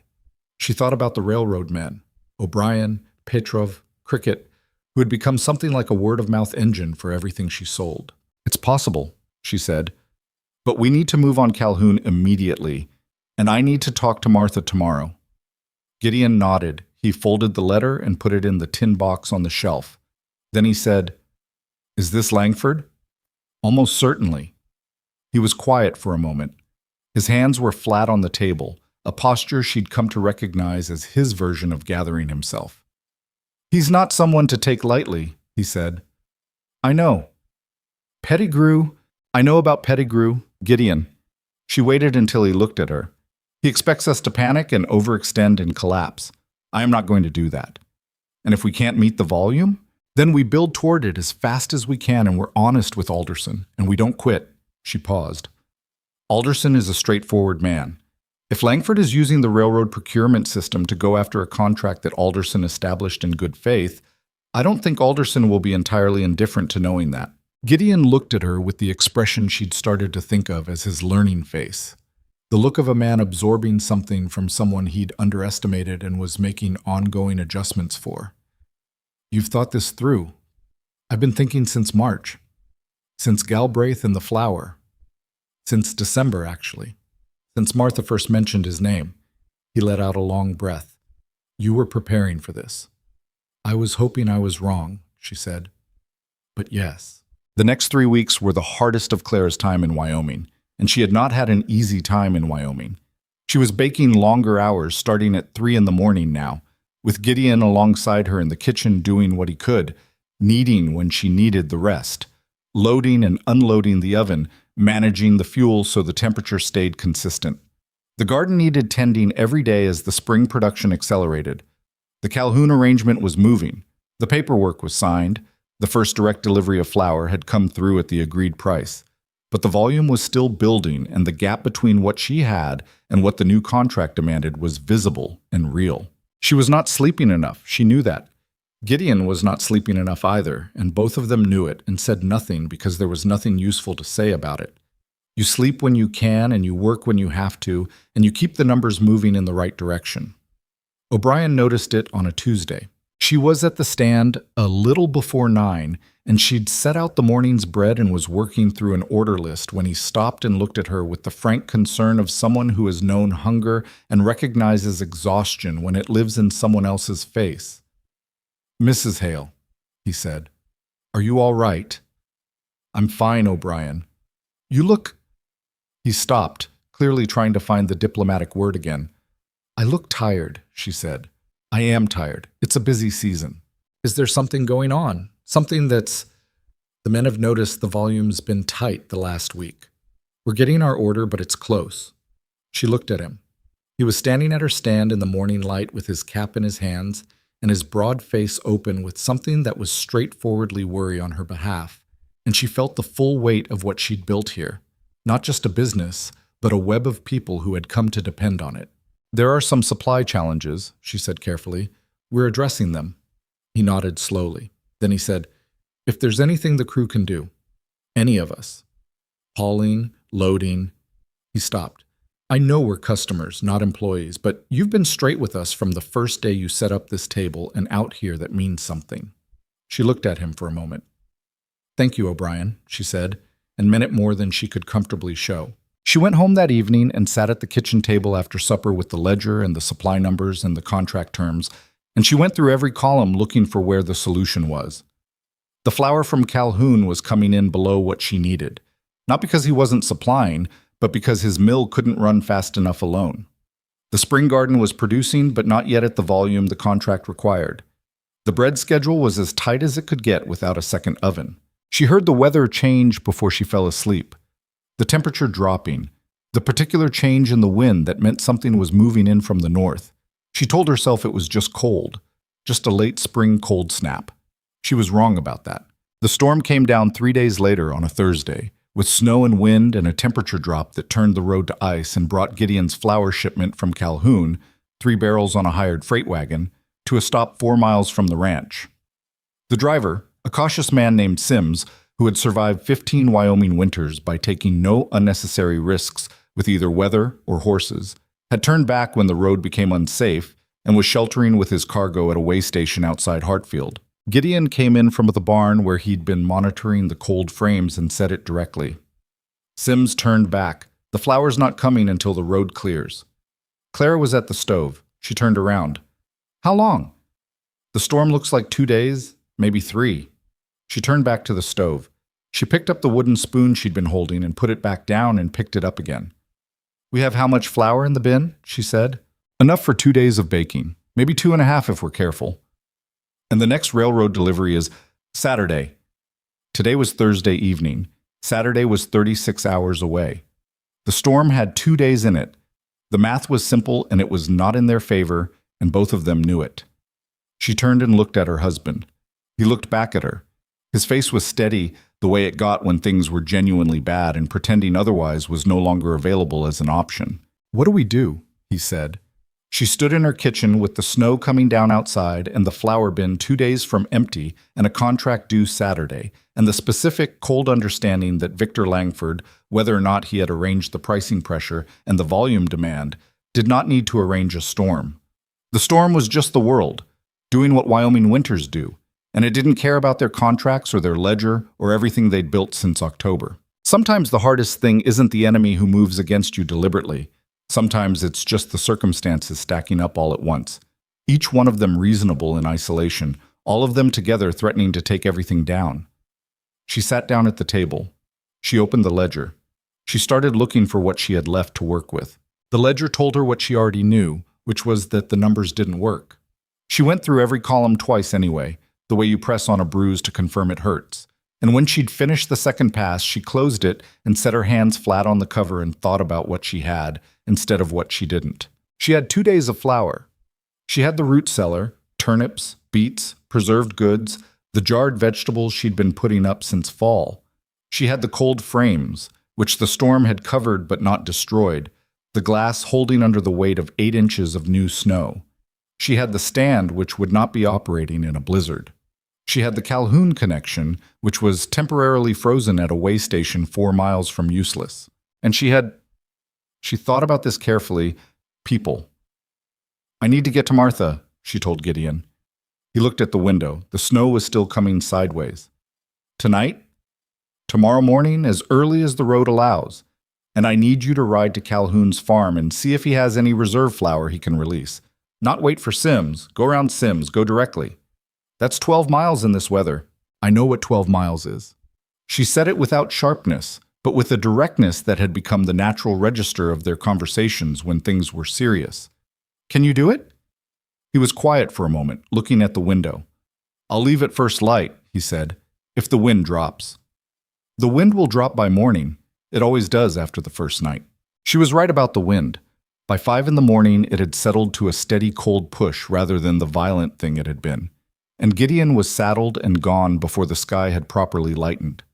Clara hitched the small buggy herself, packed the remaining bread from yesterday's baking in a cloth-wrapped bundle, and drove the 4 miles to Drover's Crossing on a road that was passable if you didn't push the horse and didn't think too hard about the ice under the packed snow. Martha opened the boarding house door before Clara had finished knocking, which meant she'd heard the buggy and had been watching from the window, which meant she'd been awake and thinking already.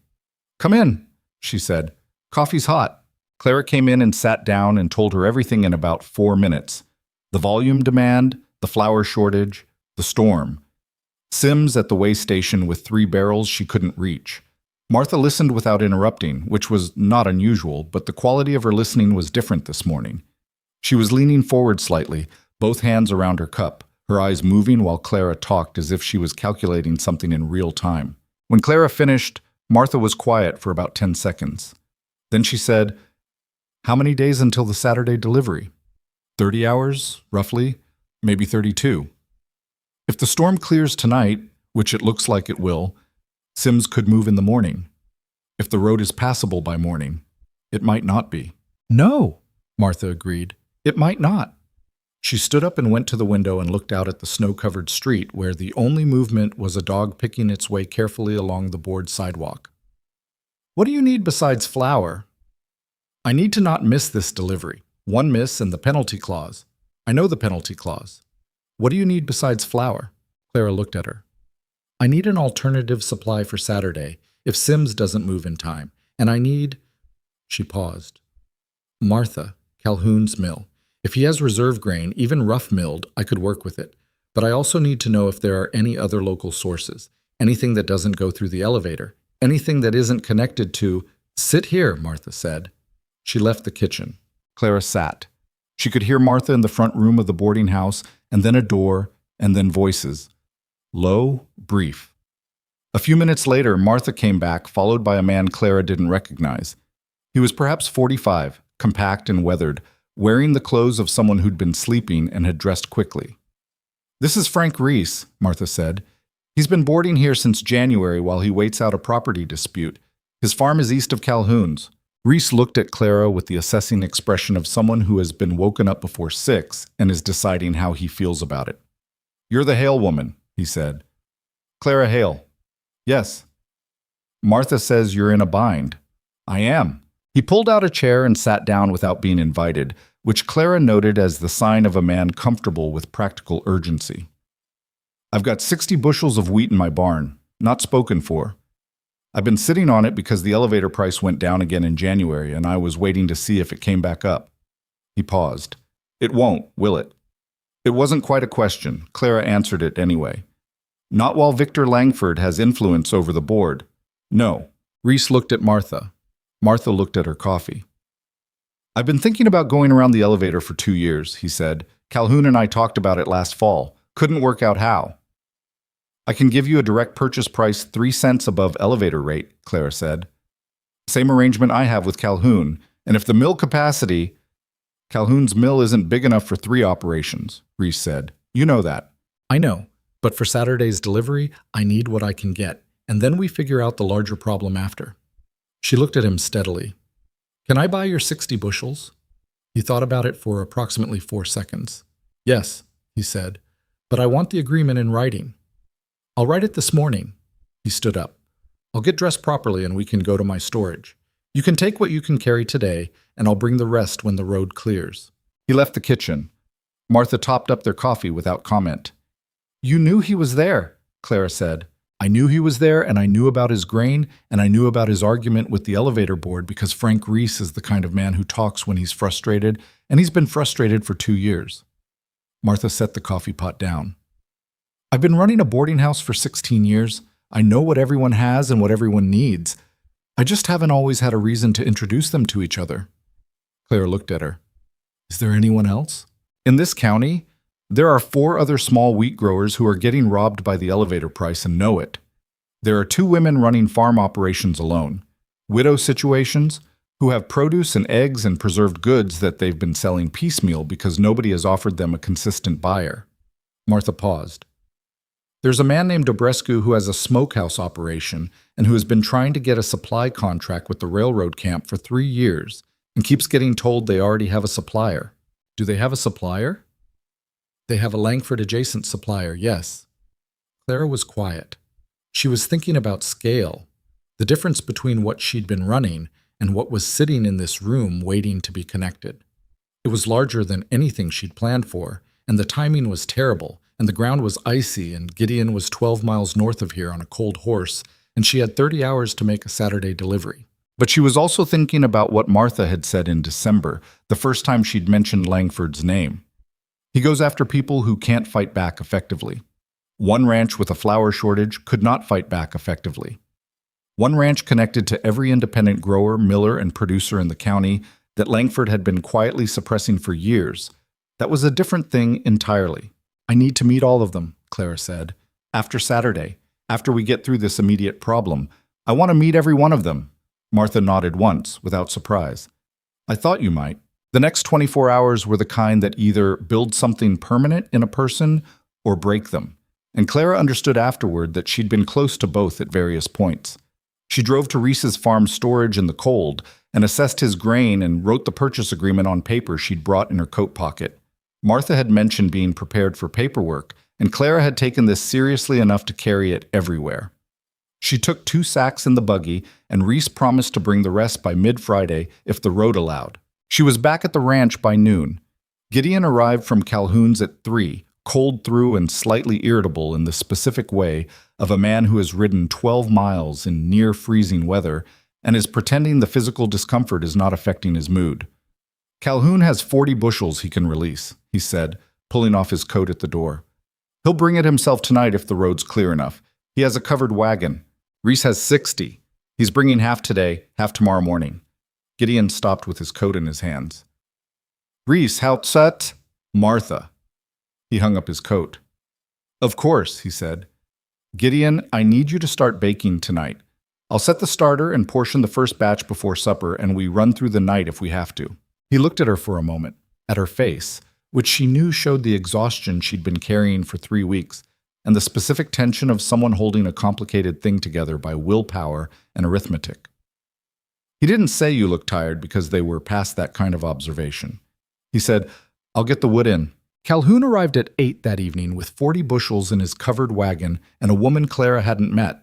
Small, sharp-eyed, wearing a coat that had been mended many times in competent but visible ways. My neighbor, Calhoun said, nodding at her. Agnes Dowd. She farms the Dowd property on the east section. He paused. She has a question. Agnes Dowd stepped forward without waiting to be introduced further. She had the direct manner of a woman who had been doing difficult things alone long enough that she didn't see the value in circling the point. I heard you're buying direct from Calhoun, she said. Wheat and milling. That's right. I have 30 acres of winter wheat and a kitchen garden that would fill your cold frames twice over, and I've been selling to Galbraith for 2 years at a price that keeps me solvent, but not much more. She looked at Clara steadily. Are you actually building something here? Or is this a temporary arrangement until your flour problem is fixed? Clara liked her immediately, which didn't mean she was going to be anything less than honest. I'm building something, she said. Whether it holds is partly up to me and partly up to the people involved. The flour problem is immediate. The larger arrangement is real. Agnes considered this. I want in writing what you'll pay. I can write it tonight. Then I'll come in tomorrow and we'll talk.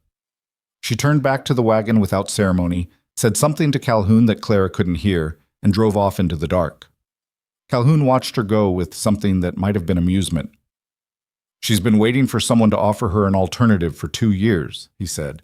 Don't let her manner put you off. She works harder than anyone in the north section, and her production numbers are real. She didn't put me off, Clara said. They unloaded the 40 bushels into the barn between the three of them, Clara, Gideon, and Calhoun, working by lantern light.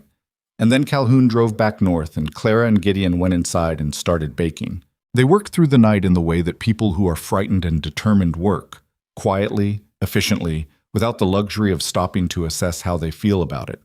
Clara shaped and Gideon loaded, and they swapped when arms tired, and by 3 in the morning the kitchen smelled overwhelmingly of bread, and both of them had flour in their hair, and the first batches were cooling on the rack, and the numbers were beginning, just barely, to look possible. At 4, while the 4th batch was in the oven, Gideon sat down at the kitchen table and put his head in his hands for about 30 seconds.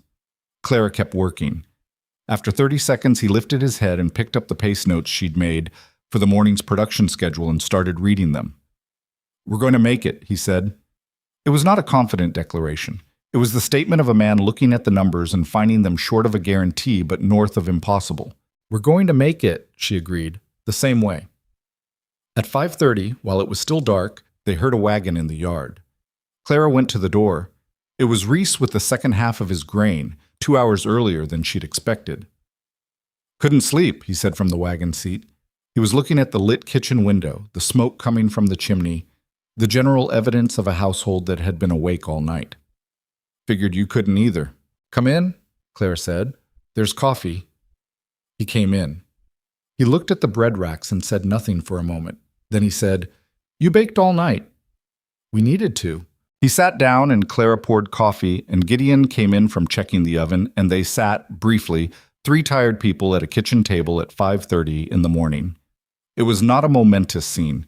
There was flour on every surface, and the coffee was too strong because nobody had been careful about measuring, and outside the storm had finished and left a clear, hard, cold sky full of stars. Reese wrapped his hands around his cup and looked at the bread racks. I've been farming in this county for 14 years, he said. I've never sold my grain at a fair price. Not once. The elevator price is what it is, and I take it because there's no alternative. He paused. I talked to Calhoun last night after he left here. He told me what you're trying to do. The network, the direct buying, the independent supply. Claire looked at him. What did you think? I think Langford has been running this county's agricultural supply like a private toll road for years, he said. And I think the reason he's been able to do it is that everyone he affects is dealing with him individually. And individually, none of us is big enough to matter. He looked at her directly. Together is different. Together is different, she agreed. Agnes Dowd will bring 3 others, he said. I know 2 more on the North Road who've been complaining about the elevator for 2 seasons. Calhoun knows the Bremer family. They have a mill that's bigger than his. They just haven't had enough consistent buyers to run it at capacity. He paused. If you can make Saturday's delivery and demonstrate you can hold the railroad contract, the conversation changes. People who've been waiting to see if this is real will stop waiting. Clara heard what he was actually saying, which was, I'm in, and I'll bring people. She heard also the unspoken qualification, if Saturday works. It was a reasonable condition. Saturday will work, she said. She wasn't certain, but she said it because some things need to be declared before they're guaranteed, and this was one of them. Saturday worked. It worked imperfectly, without margin, with bread that had been baked in a kitchen where 2 people hadn't slept properly in 36 hours, and with produce pulled from cold frames that had to be dug out of snow and inspected for storm damage before packing. It worked because Reese's morning delivery meant the flour held. It worked because Gideon drove the delivery wagon himself and left at 4 in the morning to make the camp arrival time, and because O'Brien and 3 others from the crew came out to help unload without being asked, having heard through the particular telegraph of a close-knit work camp that the hail delivery was coming and coming tight. Dawkins, the foreman, watched the unloading with the focused attention of a man who runs a large operation and pays attention to whether his suppliers are steady or not. When it was done, he walked over to Gideon and said, Full order. On time. Full order, Gideon confirmed. Dawkins nodded slowly. I heard there was a supply problem this week. There was. We addressed it. Dawkins looked at him for a moment. Who's been putting pressure on your supply chain? Gideon was quiet for a beat. I'd rather let the results speak before I start making accusations. Dawkins' expression didn't change, but something in it became more attentive. Alderson talks to me, directly. If there's something he should know about how this contract is being interfered with, that's information that matters to the railroad, not just to you. Gideon looked at him. I'll pass that to my wife, he said. She's the one who knows the details. It was the first time Clara had heard Gideon say my wife in a way that sounded like respect rather than identification, and she heard it secondhand from Gideon's account that evening. And the way he said it, matter of fact, as if it were simply the accurate description of where the relevant authority lived, was worth more to her than a formal compliment. The meeting at Martha's boarding house happened the following Wednesday, 12 days after the storm, 10 days after the Saturday delivery. Martha had arranged it with her typical efficiency. No formal invitations, just a word here and there to the right people that there would be a conversation worth having. They came. That was the thing Clara would remember afterward. They actually came. Calhoun and Rees and Agnes Dowd and a man named Bauer who farmed the Riverbend acreage, and two women Clara hadn't met before whose names she learned that afternoon. Mira Sabo, who ran a small dairy operation, and Louise Bremer, whose family had the larger mill Rees had mentioned. A ranch wife named Cecilia Hatch, who had been making preserves and selling them piecemeal to travelers for 3 years, and who turned out to have a production capacity that made Clara's preserved goods operation look like a hobby. Dobrescu with his smokehouse, quieter than the rest, but watching everything with dark, careful eyes. 11 people, including Clara and Gideon, sitting in Martha's large kitchen with coffee and the specific uncomfortable energy of people who have been told individually that the room they're sitting in might change something. Martha opened the conversation with the same directness she used for everything. Most of you have been selling your production at prices set by people who benefit from keeping those prices low. Most of you know this. You haven't been able to do anything about it because the problem requires collective action, and collective action requires trust, and trust is harder than individual suffering. She paused. Clara Hale has built something in the last 7 months that demonstrates there's a market, there's a supply chain, and there's a buyer who will honor a fair contract. I asked you here because I think you're looking at the beginning of something. Whether it becomes anything depends on what you do with the next hour. There was quiet for a moment. Then Bauer said, "What are you actually proposing?" All eyes went to Clara. She had thought about this. She'd been thinking about it since the conversation with Rees at the kitchen table at 5:30 in the morning. She'd talked it through with Gideon, who had been more useful in this planning than she'd expected. Not because he had experience with what she was proposing, but because he was methodical and skeptical and asked the questions she needed to pressure test her thinking. "A supply cooperative," she said. "Informal at first, formal when we have time for the paperwork. Every producer in this room commits to a minimum supply agreement with Hale Ranch as the central coordinator and buyer. I aggregate the production, manage the contracts, the railroad, Martha's boarding house, others as they come, and pay each producer at agreed prices that beat the elevator rate by a margin we negotiate together." She paused. "The railroad contract is mine to manage because I have the relationship with Alderson. The mill capacity problem. That's where Calhoun and the Bremers need to come to an arrangement. The preserved goods. Mrs. Hatch, your volume is significant, and I want to talk specifically about what I can commit to buy from you." Cecilia Hatch, who had been quiet until now, sat up slightly. "How much specifically?" "As much as you can produce, at a price we set together." Hatch looked at the woman beside her, Mira Sabo. And something passed between them that was not words, but was clearly a whole conversation.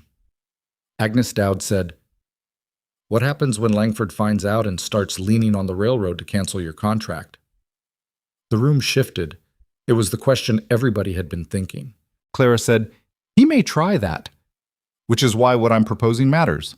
Because one ranch can't fight that, and 11 producers representing a significant portion of the county's agricultural output is a different conversation." She looked around the table. "The railroad wants local supply. Alderson made that clear from the beginning. It's cheaper for them than freight from Cheyenne. It's more reliable, and the quality is better.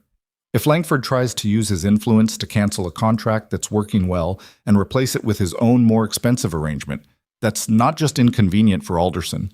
It's the kind of thing that people above Alderson and the railroad company would want to know about." "Can you prove the interference?" Bauer said. "Not yet, but I'm building toward it." She paused. And I'm not the only one in this room who has been affected by his arrangements. If several of you are willing to document what you've experienced with the elevator pricing and the supply blocking. I've been keeping notes, Reese said. 2 years of prices, dates, amounts. I didn't know why I was doing it, except that it felt like the kind of thing that might matter someday. Clara looked at him. It matters now. There were 3 hours of conversation after that.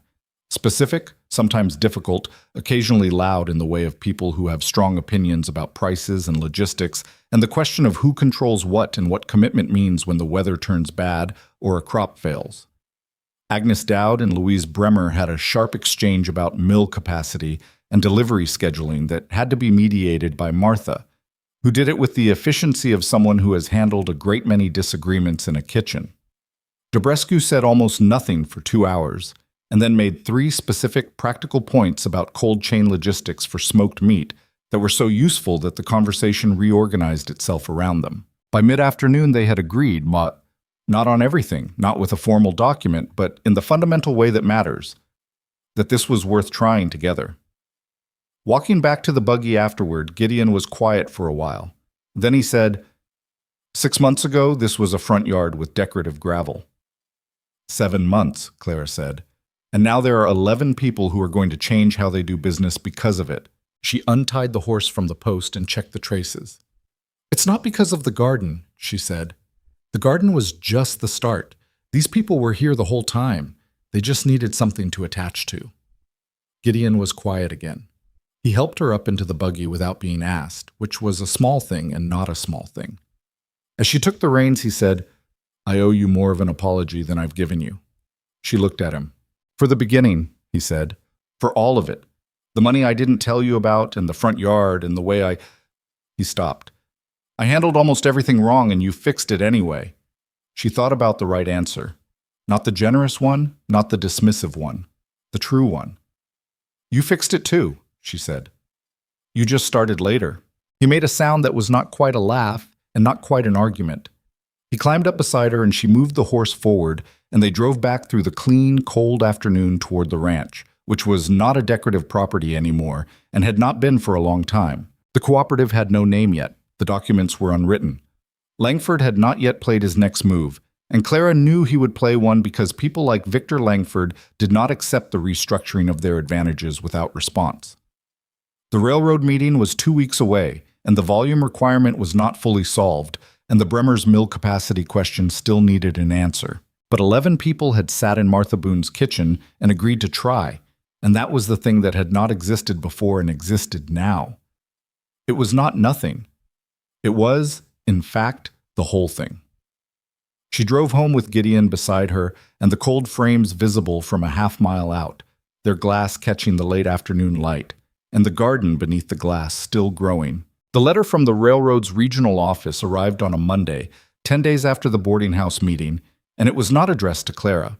It was addressed to Alderson, but Alderson, who was, as Clara had assessed from their first meeting, a straightforward man who did not like having his work complicated by people with private agendas, brought it to the ranch himself rather than letting it become a formal proceeding without warning. He arrived in the early morning, tied his horse at the gate, and stood at the door with the letter in his hand and his expression doing nothing in particular. You should read this, he said when Clara opened the door. She read it at the kitchen table, while Alderson accepted coffee from Gideon and stood near the stove with the look of someone conserving warmth and words equally.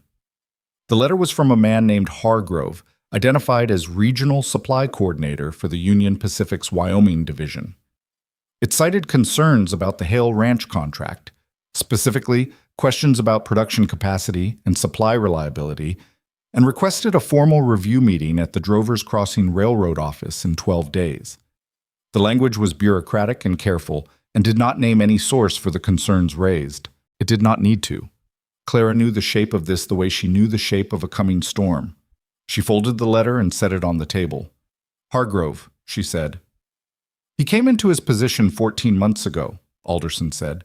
He replaced a man named Cotter, who retired. The transition was smooth. He paused, and the pause carried weight. Hargrove has a prior professional relationship with several Cheyenne supply operations. Clara looked up at him. He was looking at his coffee cup. You know what this is, she said. I know what the letter says, he replied. What it is depends on what happens at the meeting. He set down his cup. I want you there, both of you. I want production records, supply agreements, delivery logs, everything documented, and I want volume. He looked at her directly.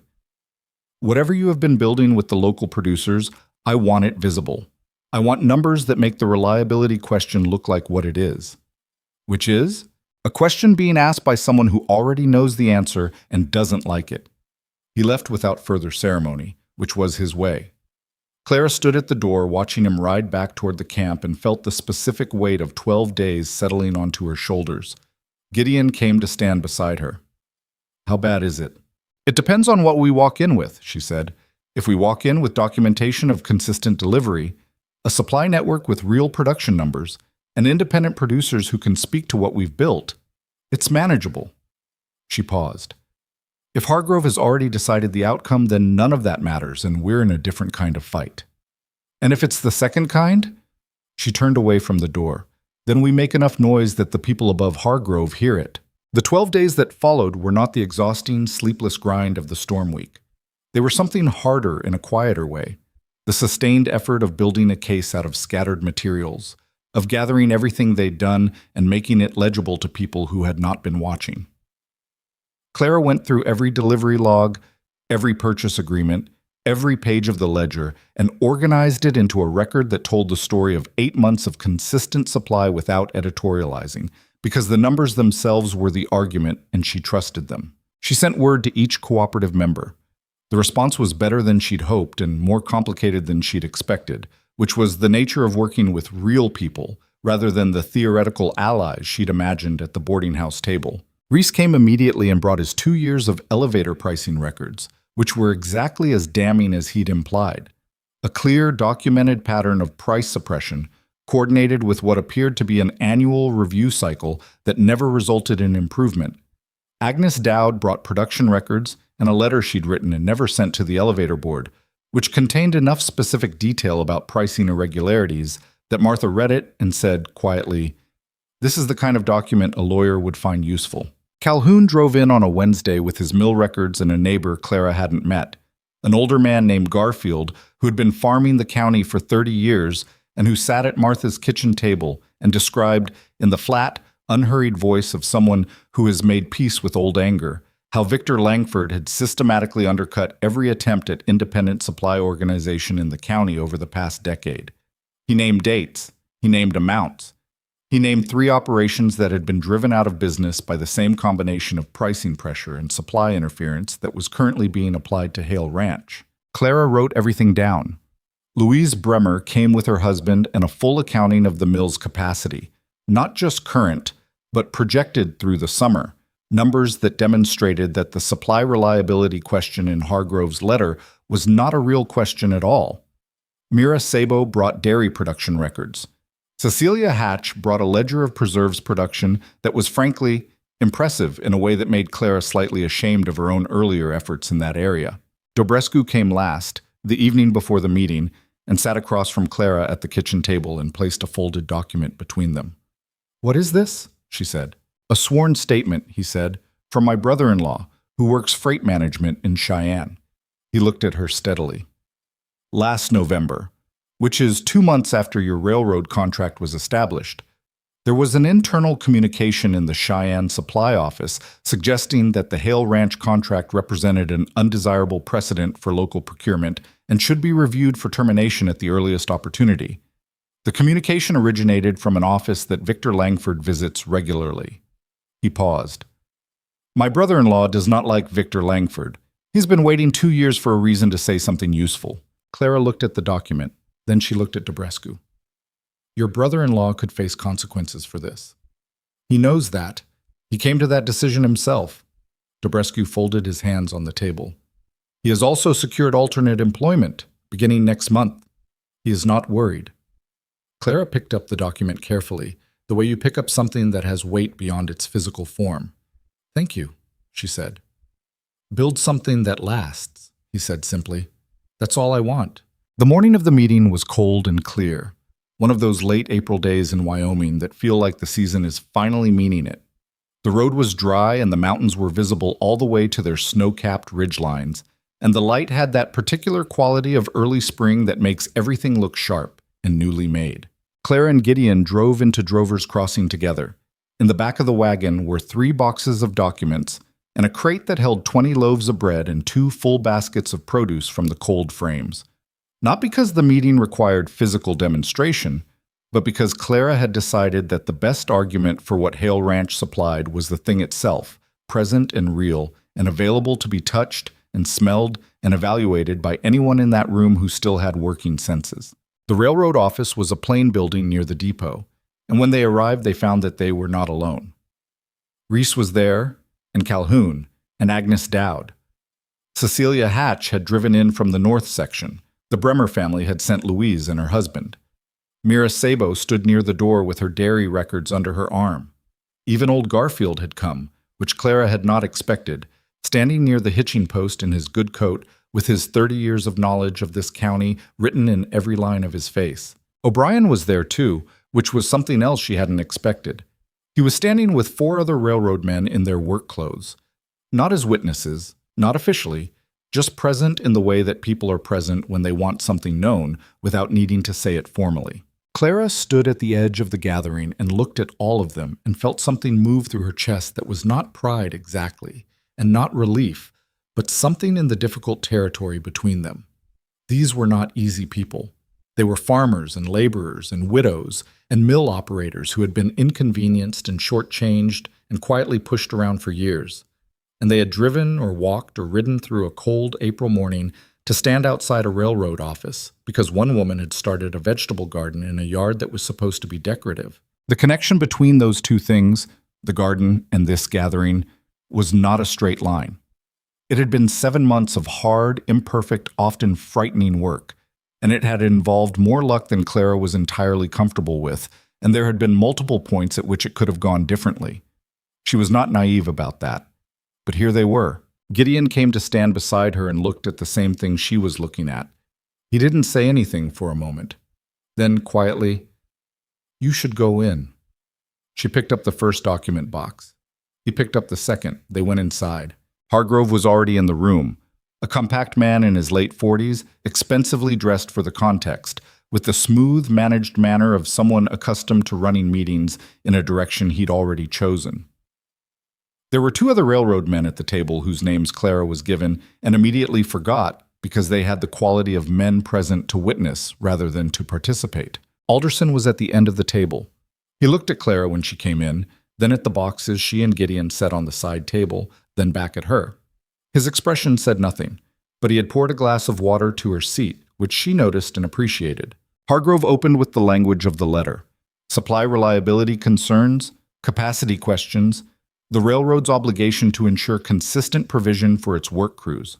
He said it smoothly, without aggression, the kind of speech that had been prepared to sound reasonable. Clara let him finish. Then she said, "I'd like to present our delivery record first, if that's acceptable. Every scheduled delivery since October, with date, volume, and confirmation signature from the receiving foreman." She placed the first document in front of Hargrove, and the one beside it, and the next. 8 months, she said. 62 scheduled deliveries, 62 completed deliveries, all within the contracted time window. 1 delivery, the February storm week, that required supply chain adaptation and was completed on schedule despite a 2-day weather event that closed the North Road. She paused. "I'd also like to present our supply network documentation, which demonstrates that the reliability concern in your letter addresses a supply chain that no longer exists in the form it did in February." She put Calhoun's mill records on the table, Reese's pricing documentation, the Bremer capacity projections, the cooperative agreements signed by 9 independent producers with their combined production numbers attached. Hargrove was reading. His smooth manner had developed a small crease in it. "The production capacity question," Clara continued, "is addressed in detail in the Bremer mill projections. Their facility running at half capacity exceeds the volume requirement of the current contract by 30%. Combined with our cold frame production, which is documented in the attached garden records, the supply reliability concern does not reflect current operational reality." She set Dobrescu's document on the table last. "I'd also like to place this in the record." Hargrove looked at it. He read the first paragraph. He set it down with a care that was itself a small tell's. The managed smoothness of his manner had now developed into something more careful, more considered. He looked at Alderson. Alderson looked at his water glass. "This is a supplier review meeting," Hargrove said. "Extraneous documentation." "It's directly relevant to the origin of the reliability concerns raised in your letter," Claire said, "which I believe this meeting is intended to address honestly." She kept her voice even, not aggressive, precise. "If the review process was initiated in response to legitimate operational concerns, the documentation I've provided addresses them completely. If it was initiated for other reasons, the record should reflect that." The room was quiet for a moment.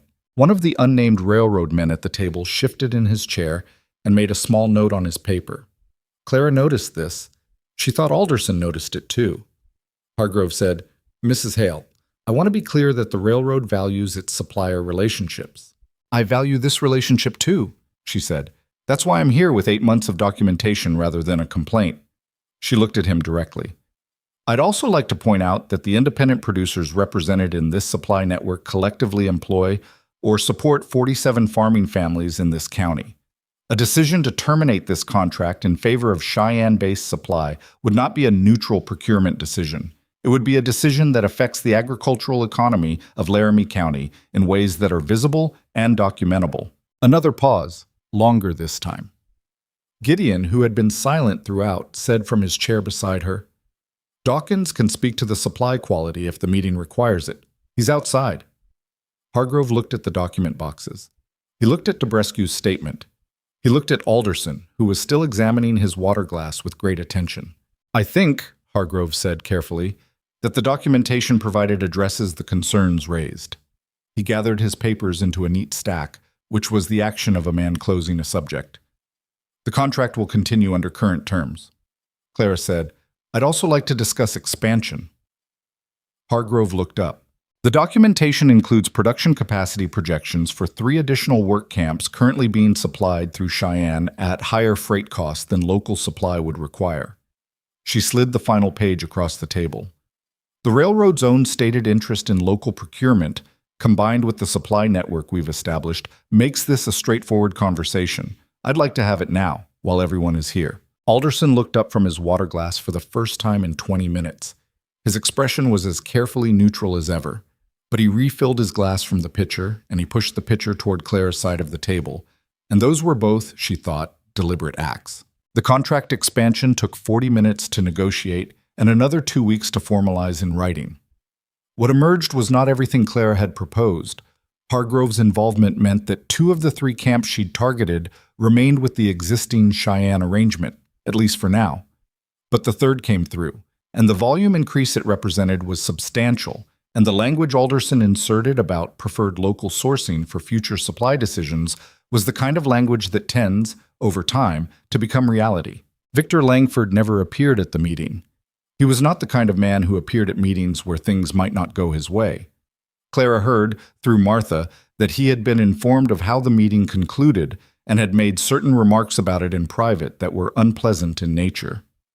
She heard also, a month later, that the Hartfield grain elevator had quietly raised its producer prices for the first time in 3 years. She heard this from Reese, who told her over the fence of his property on a warm May morning, and who said it with the flat satisfaction of a man who has been waiting 14 years for a specific outcome and has finally received it. She did not celebrate Langford's retreat. She had learned, in 7 months, that celebrating the removal of obstacles was less useful than maintaining the work that had made them obstacles in the first place. The cooperative took its formal shape over the summer. Documents drawn up by a lawyer Martha knew in Cheyenne, production agreements signed and witnessed, a structure that was simple enough to function and specific enough to hold. They named it the Laramie Valley Supply Collective, which was Cecilia Hatch's suggestion and which everyone agreed was appropriately direct. Clara was the coordinating buyer. The decisions about pricing and terms were made collectively, around a table, and not everyone agreed about everything at every meeting, and that was fine. That was, in fact, the only way it could work. Not because disagreement was pleasant, but because agreement that isn't tested isn't reliable. Agnes Dowd and Louise Bremer argued about mill pricing twice before settling on a structure that satisfied neither of them entirely, and both of them enough.